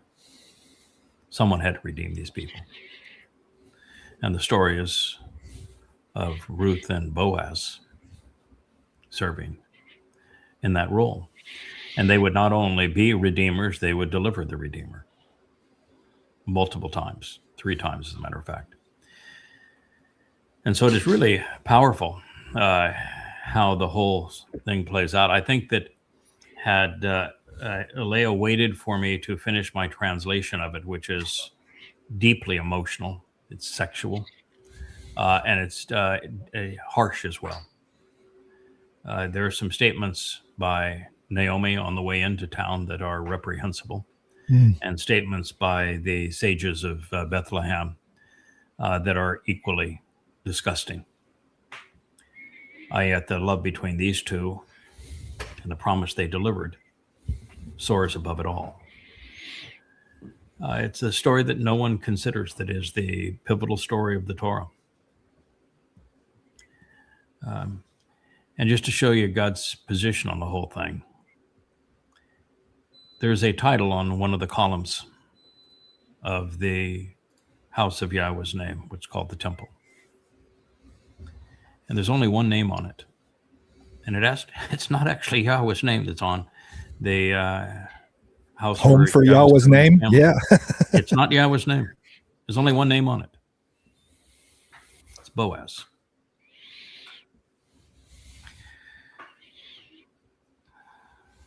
Because Boaz made it possible for the restoration of Dowd's relationship with Yahweh. So that he made it possible for Dowd to fulfill the Moedim of Pesach, Matzah, and Bakurim. And so that's why his name is there. So that's the man that you were writing about and the woman who was singing. I think pardon? I said he's the recurring one, it's the one that he is the recurring one. In fact, we didn't go there until we were into the last word picture, 31st Mashal. And it became obvious that that's how God was solving all of these problems, is that he had recurring ones. He had, there were 5 men, 4 men and 1 woman that would reoccur throughout the timeline. And that is how he resolved the most formidable crises that humanity would suffer.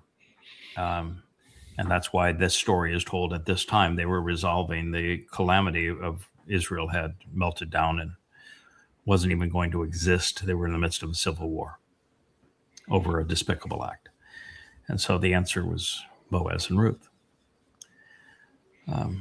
I think if Leah had waited for me to have finished that translation, she probably would not have written the line, "May your Elohim remember my name."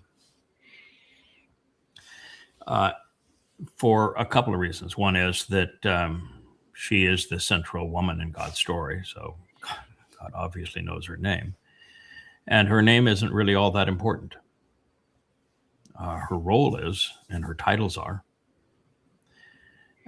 In fact, if you look at Dowd, his name is a title. You look at Boaz, with strength, his name is a title. Ruth is a title, it's shepherdess. I think it works with the word Shem, because Shem is more than just name; it is reputation. It is all things pertaining to. Yeah, well, that's true. Yeah. Yes, may your Elohim remember my Shem, my reputation, because that is true. And the other part of it is that there really is nothing more difficult than being named in God's story. God's story, you're going to get slaughtered, you're going to get literally crucified. You're going to have a chance to go to hell. It's and everyone will hate you. Yeah, and everyone will hate you. So not everyone, but 99.9999% will hate you. Even those you've tried to help will hate you. So being named in this story is not. I can say I can Yeah. say that I'm probably not the only one in the Covenant family that is ducking most of the time. Whenever hey, guess what I found? Nope. I don't care Nope. what you. It's not me. I don't. Not me. Nope. Not me. It's Nope. No. Yeah. it Not can me. be. It can be yada. It can be fantastic. Nope. Not me. I think we're all ducking from time. Oh yeah, it's I don't know how many times I've said to Leah, she comes in, you have to read this. I said, if it's another title, then you can forget it. Right. I cut the end. No more titles. And of course, in YAHOWAH 10, there's like 10 new titles, and so you're going, oh come on, God, enough already.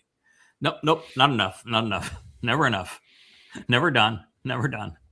Oh my! So it was that was what turned us on to Ruth, because when you're reading the story of the Amma, who is named Asherah, the greatest of all women and the ultimate blessing of women, and you realize that is also Leah, because Leah actually was the first to call herself that. And you realize that the one that's writing that is the husband of this woman. That's why he calls himself the Baal. It's a husband. I know we have people that have any connection fit over that, but YAHOWAH refers to himself pursuant to the covenant in Israel as Baal.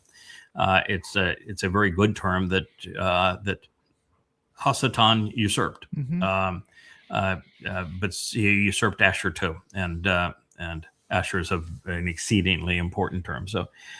You've got to be more mature than the idiots that are going to trip over their own tongues over things. But once we did that, then we were immediately drawn to Ruth, where she is the one who announced that she is the Amma and that she's delivering the Kinsman Redeemer. And then we realized that something we have made known for the 20 years we've known each other, that Leah came to me because YAHOWAH, when she asked, how am I ever going to get to know you? YAHOWAH's answer was, go ask Ruth. And so she was searching Ruth to find out who this woman was that seemed to be so important to this story. And it was that led her to my books, and where she Googled feminine aspect of YAHOWAH or something of that regard, and that brought her to my books, which was the best mistake I ever made, because I overemphasized the feminine aspect of Ruach, which was an extrapolation too far. Nothing that I said was really untrue, but it was still, I overemphasized it. But had I not done that, she would not have found me. So it was as I say, sometimes you make mistakes and they're really helpful. That happened to be one of them. But then that leads you to, okay, so now we know we have multiple occurrences. We know we have 3. Are there more? And as I was starting to read the story of Dowd at his worst, I realized that every nuance of that story pertained to Adam, and that every aspect of Dowd's personality was reflected in Adam. And so I went right back to Adam and said, is it true? And then I found the line where in Shamuel, where YAHOWAH is introducing Dowd to the world. And the first thing he has to say about him is that he is all things pertaining to Adam. I said, well, I think I've uncovered something here that that people aren't going to like very much, but it's pretty much irrefutable at this point. And then ultimately, that's then how we ended up concluding the series with this tribute to the story of Ruth. And I think it's Coming Home 6, and I'm trying to publish Coming Home 4, 5, and 6 contemporaneously, and that's been a pretty good challenge. But anyway, it's a lovely song. I think that knowing all we know about the Ruth story now and the Kinsman Redeemer, there's probably going to be another version of that song that will go even beyond all of that. And I've seen so many of the avatars that show the 3 of us together in that regard. So I think we're probably going to see another one. It isn't it. Yeah. You've got to see that, and because what you're visualizing there with your movie, that's Bethlehem. Mhm. Those are the fields of Bethlehem. And at the time Ruth arrived, Boaz was the most credible, most famous, probably the wealthiest, most respected person in all of Israel. He was the largest landowner in the breadbasket of Israel, which was Bethlehem. And oh my, that story and how the two of them met and what they had to say to each other, and then the really steamy love affair between the two of them. It's God doesn't leave anything out of that story. It's a beauty, and the fact that genuine, passionate, romantic love with all of its vulnerabilities and all of its beauty is told immediately after that story of what happened in Geba. Talk about the juxtaposition of wrong and right. It's a good one. All right, that takes us to the third song, my friend, that we're going to play. Having coming close Lots to 2 of hours. time. We're probably not going to get to much Time is news today. free. We can probably do one item on the news, but before we get there, let's talk about the other song that you wrote. This is, I think it shows great versatility, because this song, the movie that you produced for it, is like nothing else. I suspect, knowing your personality and Leah's personality, that she probably suggested, let's do something kind of retro and let's do something fun, since the other one was so daggone serious. Similar lyrics. I wrote two poems. This one has similar lyrics. There's some overlap in it. And so she wrote this second one, and you guys decided to have fun with it, to bring it not all the way to today, but into a more contemporary setting than the last one, which was ancient times.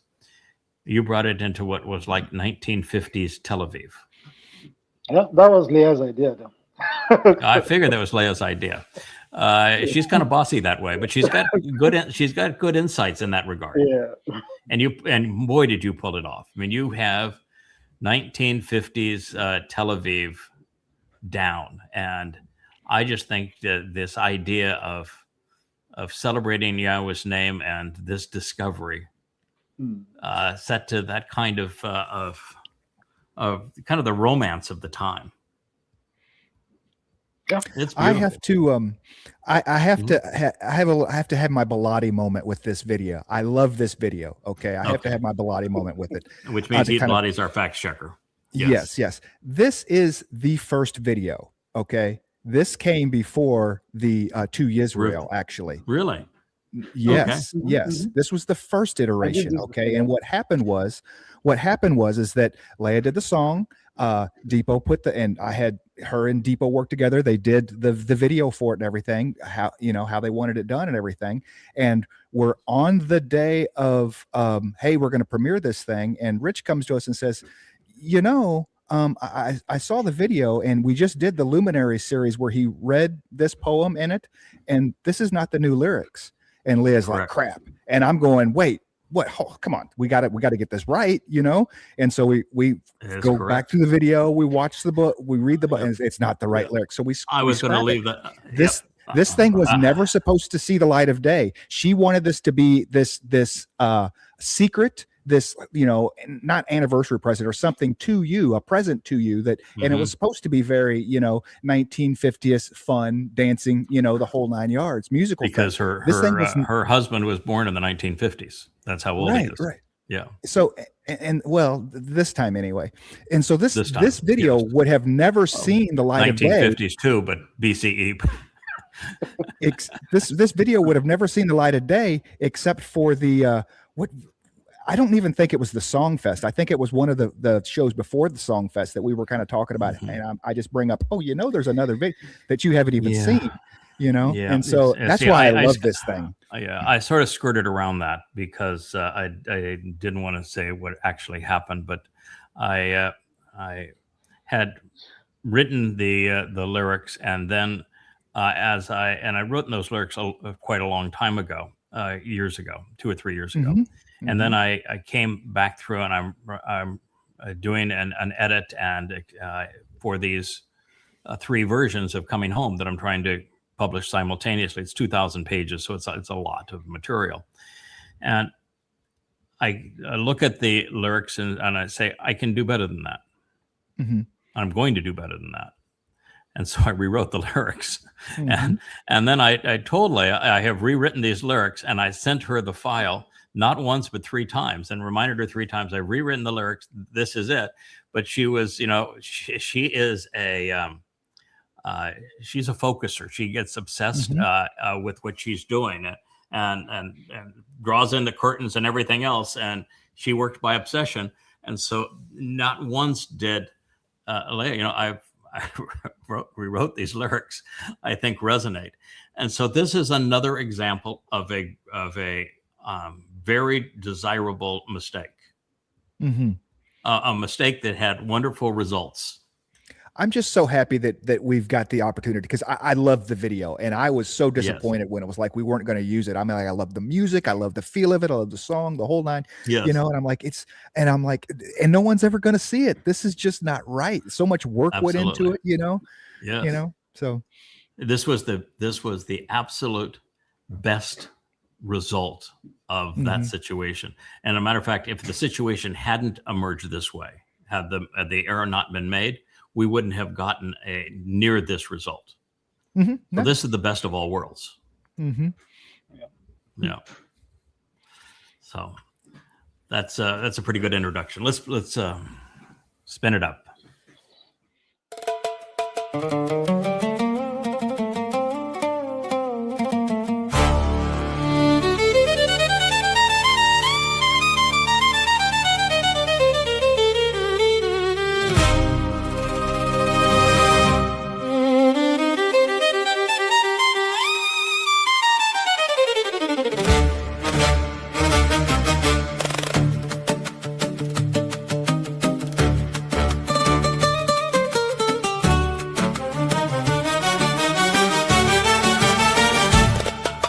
I am YAHOWAH and I am God, so why is my name outlawed?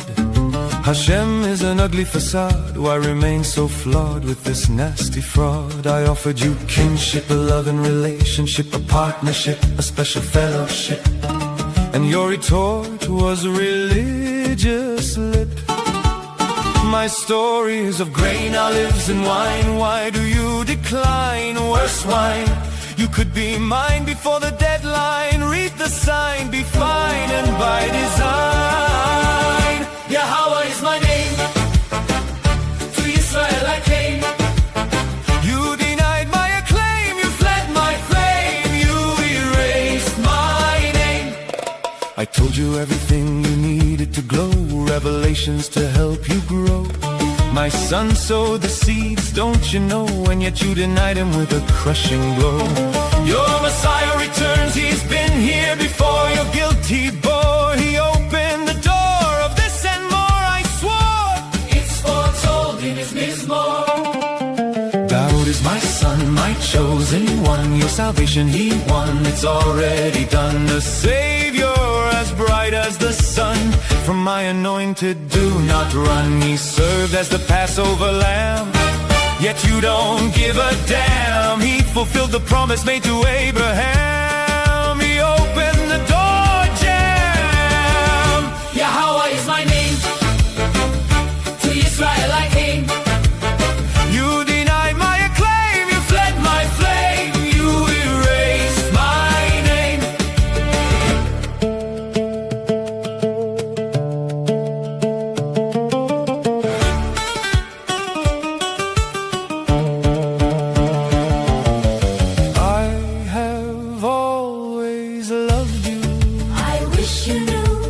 Haven't a clue, such nonsense you spew, so the final harvest will be few. The truth was not hidden, it's religion that's forbidden, and now that you are war-ridden, please look at what was written. YAHOWAH is my name, to Israel I came. You denied my acclaim, you fled my flame. Your God and Dowd, your king, there was a different song to sing. To the goyim you did not cling. You were shielded from their sting. Isolated and hated, you are battered. Your dreams are shattered. The nation is tattered. My words have not mattered. It is all there in the mikra. There is no reason to have gone astray. They are the way. Join me on Shabuah. I say, Yahweh is my name. To Israel I came. You denied my acclaim. You fled my flame. You erased my name. With Dowd as your Messiah, as foretold in Isaiah, you were not a pariah. Have you read Jeremiah? Dowd is his name. To Israel he came. You denied his acclaim. You robbed him of his fame. What a shame. Who served as the lamb, whose blood is on the door jamb. Do you need a diagram? Do you even give a damn? Do you know the son who was given? For what has he striven? How are you to be forgiven? What is your decision? Dowd is his name. To Israel he came. You denied his acclaim. You robbed him of his fame. Have you no shame? This need not be the end of the story. You have been called to glory. To my covenant be a signatory of my Torah. Do query. It's time what is mine is replevin. Let me remove your leaven. All on the basis of 7. Then I can bring you to heaven. Yahweh is my name. To Israel I came. Accept my acclaim, embrace my flame, reinstate my name.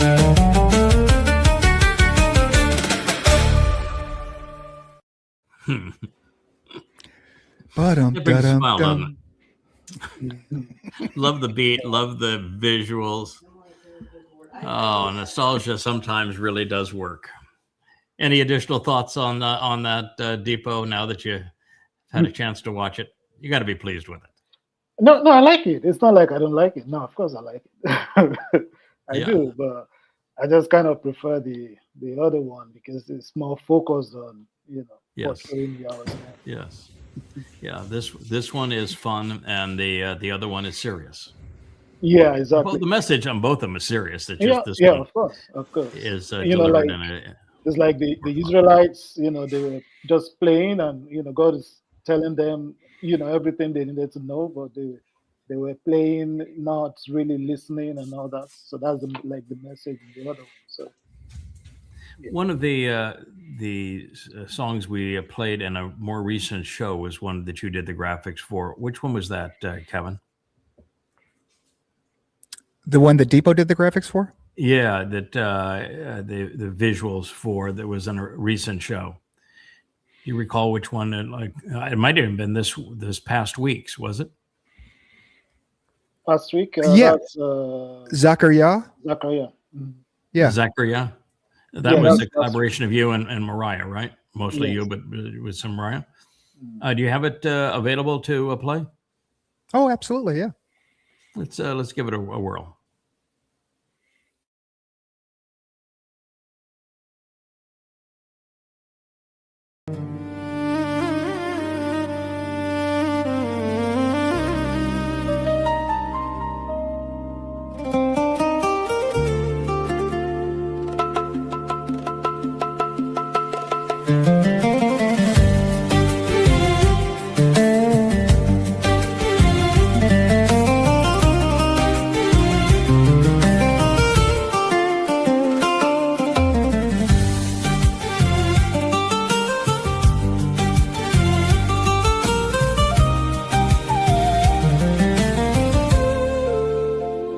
You knew my waking, knew my sleep, counted every thought I keep. Before the breath, before the bone, you saw the shape of flesh unknown.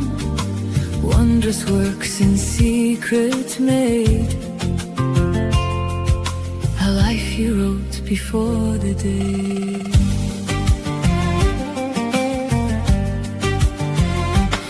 lit the dark, you spoke the sea, you set the stars on paths for me. You raised the dust, you tuned the flame, and called the broken by our name. The earth still hums from what you've done,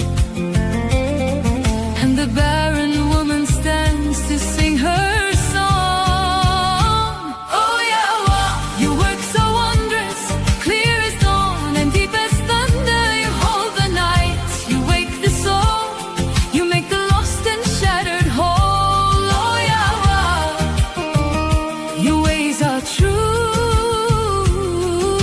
The earth remembers what you do.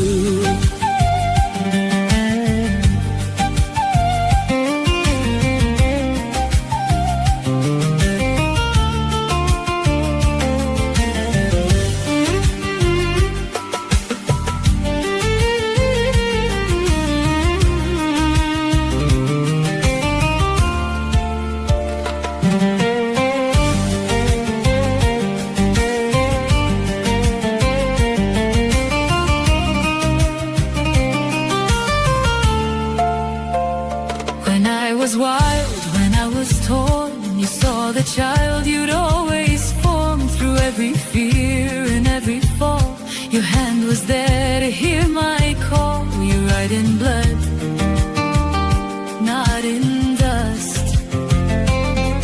You turn our ruin back to trust.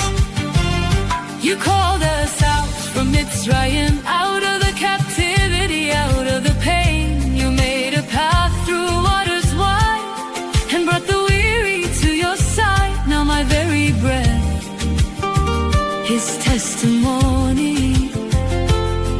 My heartbeat sings of our story.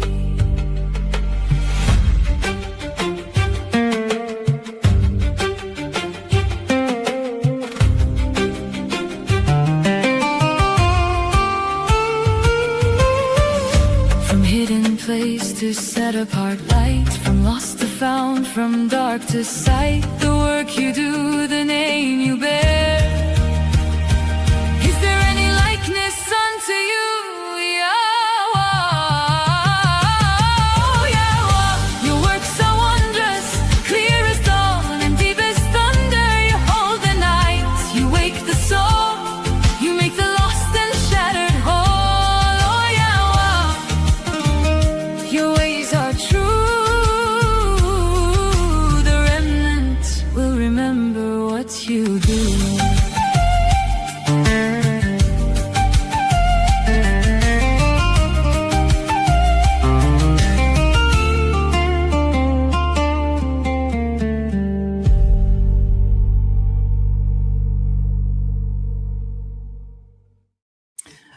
Okay, I have to correct one thing. I said that when we're on the Temple Mount, we're talking to the world. I said we're going to be standing there side by side, arm in arm. We have so many songs, we might be sitting down instead. We may need to pull up a chair and, Right. and get comfortable. A 3-day playlist. Yeah, we're going to have a playlist. And I think that the way we'll go about it is we'll make each presentation a song.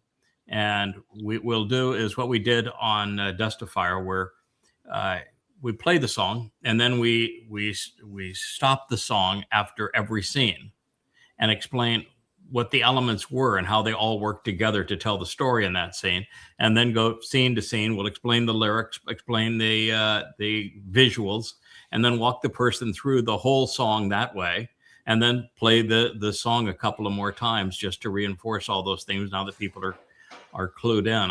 What a marvelous way to teach. Can you imagine Eliah's commentary on your songs? Hopefully favorably. Right? Yeah. That's something I want to hear. Is we'll have Eliah do a. I hope he's not going to joke about some passages. Yeah, well, he's going to. But that's part of it. That's going to be the fun of it. Yeah. And if you don't, if he doesn't joke with you, then he doesn't love you. So, well, he'll jump when he doesn't like you too. That's he's pretty good at that as well. But yeah, that'll be fun. That's beautiful. And of course, Zachariah means a memorable man of God. And the introduction of that song, where you go from the universe that God created, and He's out there in the seventh dimension, and we just marvel at the beauty of the universe, and then through all of that, and the fields of stars and the nebulas and the galaxies, then you go to a shot where the Earth, as the sphere, is coming out of all of that. And then it goes to the spherical shape of a woman's womb. What a transition that one is. Yeah. I'm bringing the world into your womb. I'm bringing the universe into your womb. In fact, all of the universe right now, its fate is going to be in your womb. Mm-hmm. Mm-hmm. The song is all about, identifying all these great things, that Yahweh has done. Mm-hmm. So, yeah, that's why you have the transitions like that. And that's it. Sometimes I wonder if we had the same mother. You're remarkable, Dipo. I love you, man. I don't, Kevin. We talked about at the beginning of the show that we might go from the greatness of Leah's and Dipo's collaboration to the great faux pas of Netanyahu. He had a blunder yesterday that probably did him in, and I'm delighted with that, because I think he has been exceedingly destructive for Israel. He has turned the whole world against Israel in his malfeasance and his representation of the country. And it's not easy to have the entire world turns against one nation, but they have. And it's largely because of what Netanyahu has done. He's been foolish in his responses, not only in Gaza, but with Iran, and even in Lebanon now. And so I was going to show the horrid, insensitive, disgraceful campaign, a film that he had made to contrast it with the beauty of Leah's collaboration with Dipo. And we talked about, I thought this would be a great collaboration of showing how you can do things that are magnificent and beautiful and inspiring, and you can use this exact same tool to destroy. And he destroyed his reputation. But I think we're going to do that tomorrow. It'll still be there tomorrow. Well, it'll be there tomorrow. I want to end the show with my favorite of the Dipo Leah collaborations. It's Dust to Fire. I know you have it, Kevin, in your file there. I just think this is movie magic. It's the story told in such a marvelous way, with every lyric having drenched in meaning and every graphic anticipating the next lyric. This is really a beautiful thing that you did here, Dipo. It's a real tribute to yourself. It's a tribute to God, to the Dowd, to the covenant family, to all of us. We're all better because you're part of us. Thank you. And I'm happy to be here. Like I said, it's something I've been wanting to do. I've always wanted to know the truth, and you are here. You've been working on bringing out the truth for the past 25 years. So I'm happy to be here. Speaking of being here, I've been negotiating a deal with Yah. Now, whether or not he's going to agree with it, it seems to be going along with it, so it doesn't seem to be of trouble to him. That we're going to be here for 1,000 years, where we have a responsibility of building and maintaining the library of books and these music presentations and the vlogs. And I'm presented as the man from the sea, and I love the sea. And so my great love would be to be on a boat that I can travel around the world and have studios in it that we're producing these kinds of songs and these advancing the books and doing the vlogs. And I think there's got to be a Dipo deck on this vessel. Yeah, wife, kids, everybody is welcome, but there's got to be a Dipo deck on this vessel. That would be nice. Now, Leah's going to have. She wants to have a sister ship. She's an introvert, so she wants to come over and visit and then party and wine and dine and dance and sing and all that sort of thing. And then she wants to be able to decompress, because that's what she does. She's an introvert too. So there's also going to be a Leah deck, but Leah's also going to have her matching floating home. So she's going to be yanking at you pretty good. You're going to be highly desired, Mr. Dipo. Oh, nice. Yeah. But well, I'm going to really fund toys on my boat if I get to if YAHOWAH ends up supporting this. But it seems like a very natural way to spend that 1,000 years, so that we're equipped and prepared to do what we're going to do. Rich is going to be there. Kevin may have his own, because he's kind of an introvert too. But everybody is kind of on their thing. But we'll see how it all plays out. It could be really fun. Yeah, we might all just go to an island someplace and enjoy that too. But you may be a city guy. You live in New York now, don't you? I live in New York. I live in Long Island. I like quiet. I live in a quiet place. So you live in a quiet place. Yeah. So you're not downtown Manhattan would not be your thing. Nah, not Brooklyn, not Manhattan. Nah. Yeah. I like being able to look out the windows and have a long view. I don't want to see another building out 10 feet from my window. I like light and nature. So we might be similar in that. So let's talk about nature. This is a story that begins in the alongside the Nile. It isn't well known, but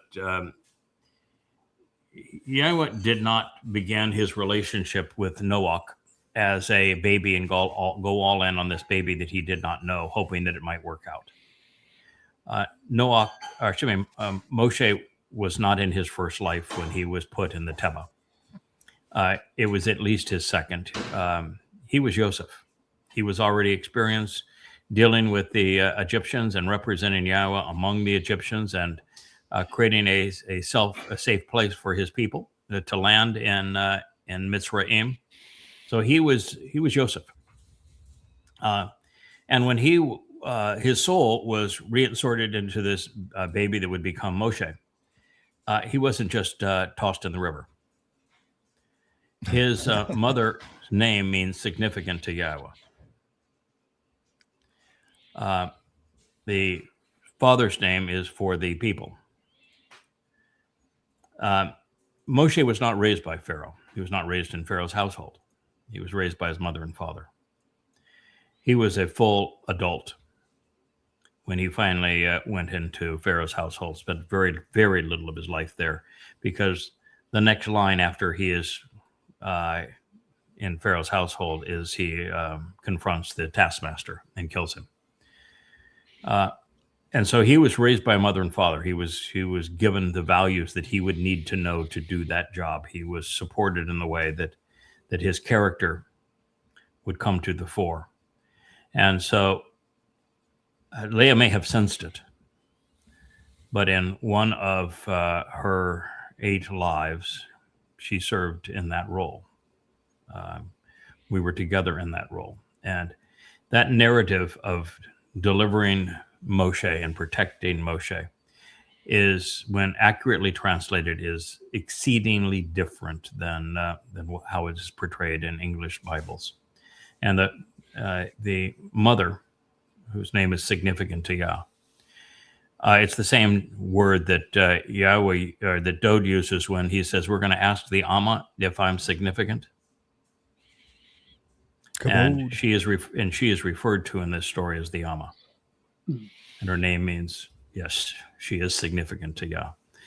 So you depict her along the side of the Nile, and she's in slave girl garb. And she grows from the slave girl beside the Nile, who's a very clever slave girl, because she's the one who negotiates the protection of Pharaoh's household over her son to raise her son while paid for by the household of Pharaoh and protected by the household of Pharaoh at the time there's a genocide against the Israelites. It was really clever what she did. That's why the song is so beautiful starting there. And then it grows as she becomes the Amma protecting her beloved, Dowd. And we move into the what we witness in the last mashal, the word picture. And it's this life where she goes through being Ruth and Dowd's grandmother, great grandmother, and then actually the mother of Dowd. But we're pursuing this woman's life through God's story. So I just think it's a beautiful depiction. I think that your interpretation of the lyrics were theatrical class. I mean, it really theatrical. There's places where the camera pans back and and up, and you're running to the sea, and you see the dust come up from underneath her feet. There are places where the leaf is flowing because she talks about this leaf that is caught in the wind. There are just when she finally realizes who she is, and she's beside the river Jordan, and she's washing the waters coming up on her face, and the way the sun comes through the olives, and the constant integration of these olives, which are established by Zachariah as the two trees. It's the tree of knowledge and the tree of lives on both sides of the menorah. And that constant reinforcement of those trees. And also she's running to the sea because her husband is of the sea. The whole thing is just gorgeous. Do you have a favorite scene in it?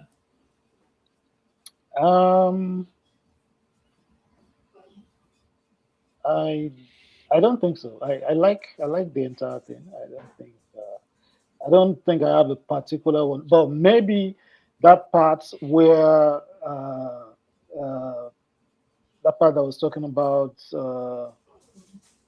a child that was following the smell of bread. You know, I think I like.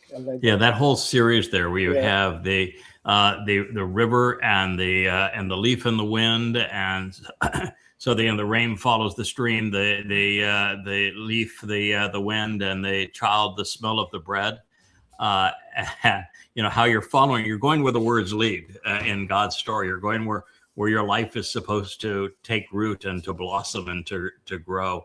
Yeah. And that whole series of events is spectacular. But in the entire thing, you know, as she confronts the sages of Israel, and they're all the naysayers, and she's stronger, more beautiful, and wiser than all of them, and she leaves them, and then you see her in this beautiful scene, and she's running through this beautiful garden, just one after another, and then it ends, of course, where she's silhouetted against the sea. You have the camera pull way back, and you see these beautiful cliffs and the bonfire that is the eternal light that will be on Teruah, and this remnant of the people who have come home because of her work. It's pretty hard to have a favorite part, isn't it? Yeah, definitely. Yeah. You know, the songs, you know, they are like deep. I always tell her that our songs are deep, you know, because when you listen to the songs, you could begin to, you know, link all these things together, and it's difficult to actually pinpoint, you know, one part that you like, because they are all like telling a story. So yeah, that's why I like the whole thing, but you know, they are deep. Mm-hmm. You know, one of the things that this reminds me of is that when Leah created this introduction for this series, and this is the second version of it, because the first one I thought was too lighthearted for what we were doing. And And to her credit, rather than Leah throwing things at me and saying, "Yeah, I worked on this very hard. How could you do this? I love this song," and Kevin loved it as well. And I said, "No, it's not going to. We're not going to use that." And then she went to create this one. And when she created this one, I said, I like it a lot. I think this is going to work, but we're going to make some improvements on it. And one of the improvements that I said is that I want to have Dipo's avatar on it, and I want Mariah's avatar added to it. And I want Kirk's avatar added to it. But I don't, and I wanted John, Y to Z John, or younger John. I wanted his avatar added to it. And I said, first of all, I want it to be more inclusive, but it's got to be real. So do not add the avatars, Kevin, unless you can get in touch with Dipo. He did one marvelous show with us. He doesn't have to do it all the time. I know he works and his time is valuable and we can't take too much of his time, but we've got to be able to have Dipo be a regular guest to do this. But it's really important to me that we make that happen. And I know Mariah does not have time this time of day. I really want, and so she gave you her sketch. She gave you every day that she can do this show over the next 6 months. And we booked those dates out. And we've had John a couple of times, and I'm sure we'll have John back. But it's moments like this where I am just so pleased we pursued that approach. Because we're not complete without you. Seriously, Absolutely. we're just not complete without you. Thank you. There is no we without you. And there is no me without you guys. Well, that's true. I mean, it's mutually beneficial. There's no selfishness in this.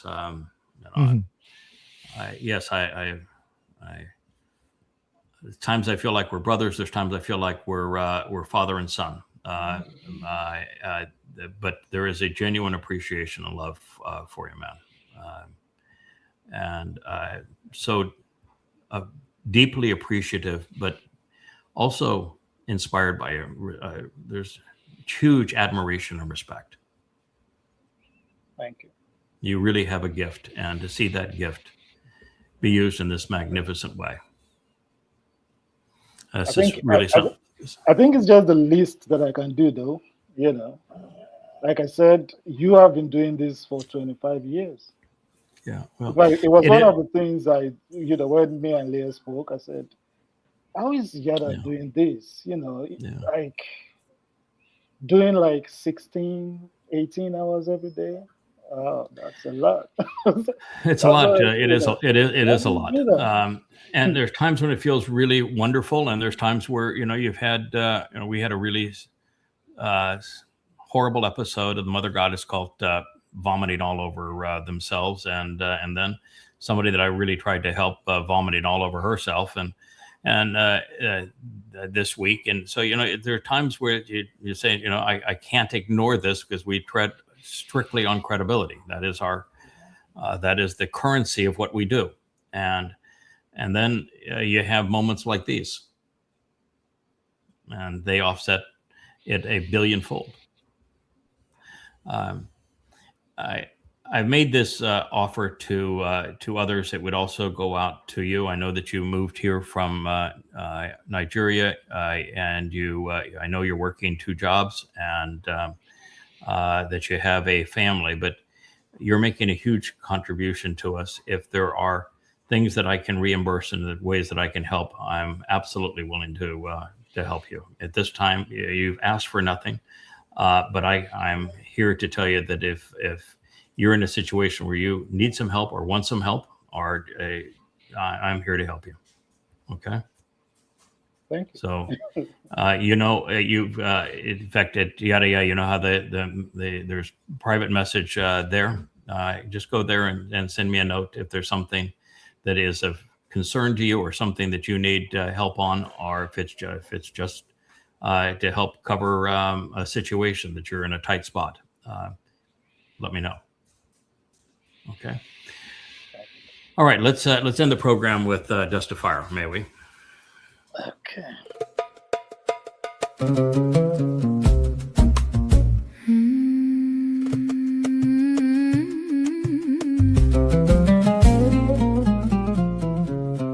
Was dust in the dawn.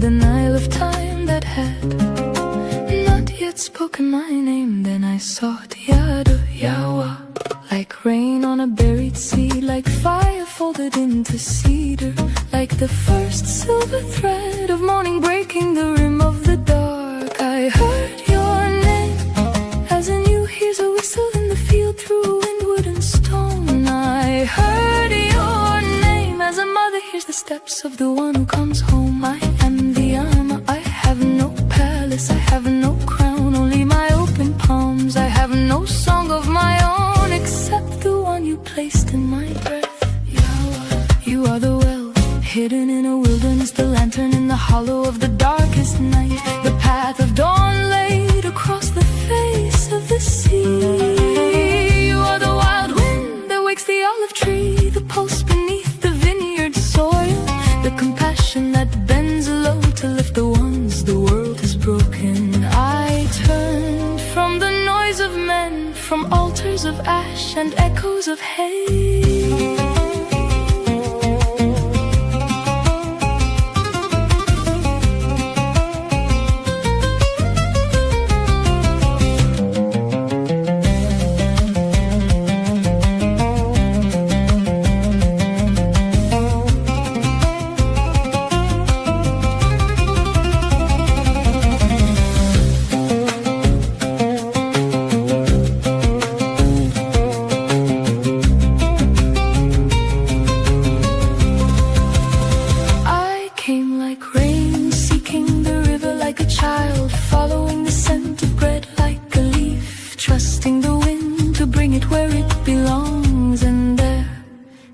Quiet, your name was a thunderclap alone. It was also the shelter after the storm. YAHOWAH, YAHOWAH, YAHOWAH, YAHOWAH. I am yours to remember. Write your name upon my brow, on the inside of my waiting heart, like a blue flower in the spring. Let me be the small song that rises from the clay when your breath moves through it and gives it life. YAHOWAH, YAHOWAH, you are the morning in the throat of the dark. You are the fire beyond the veil of the hills. You are the lamp at the feet of those who are beloved. I respond with open hands. Here I am.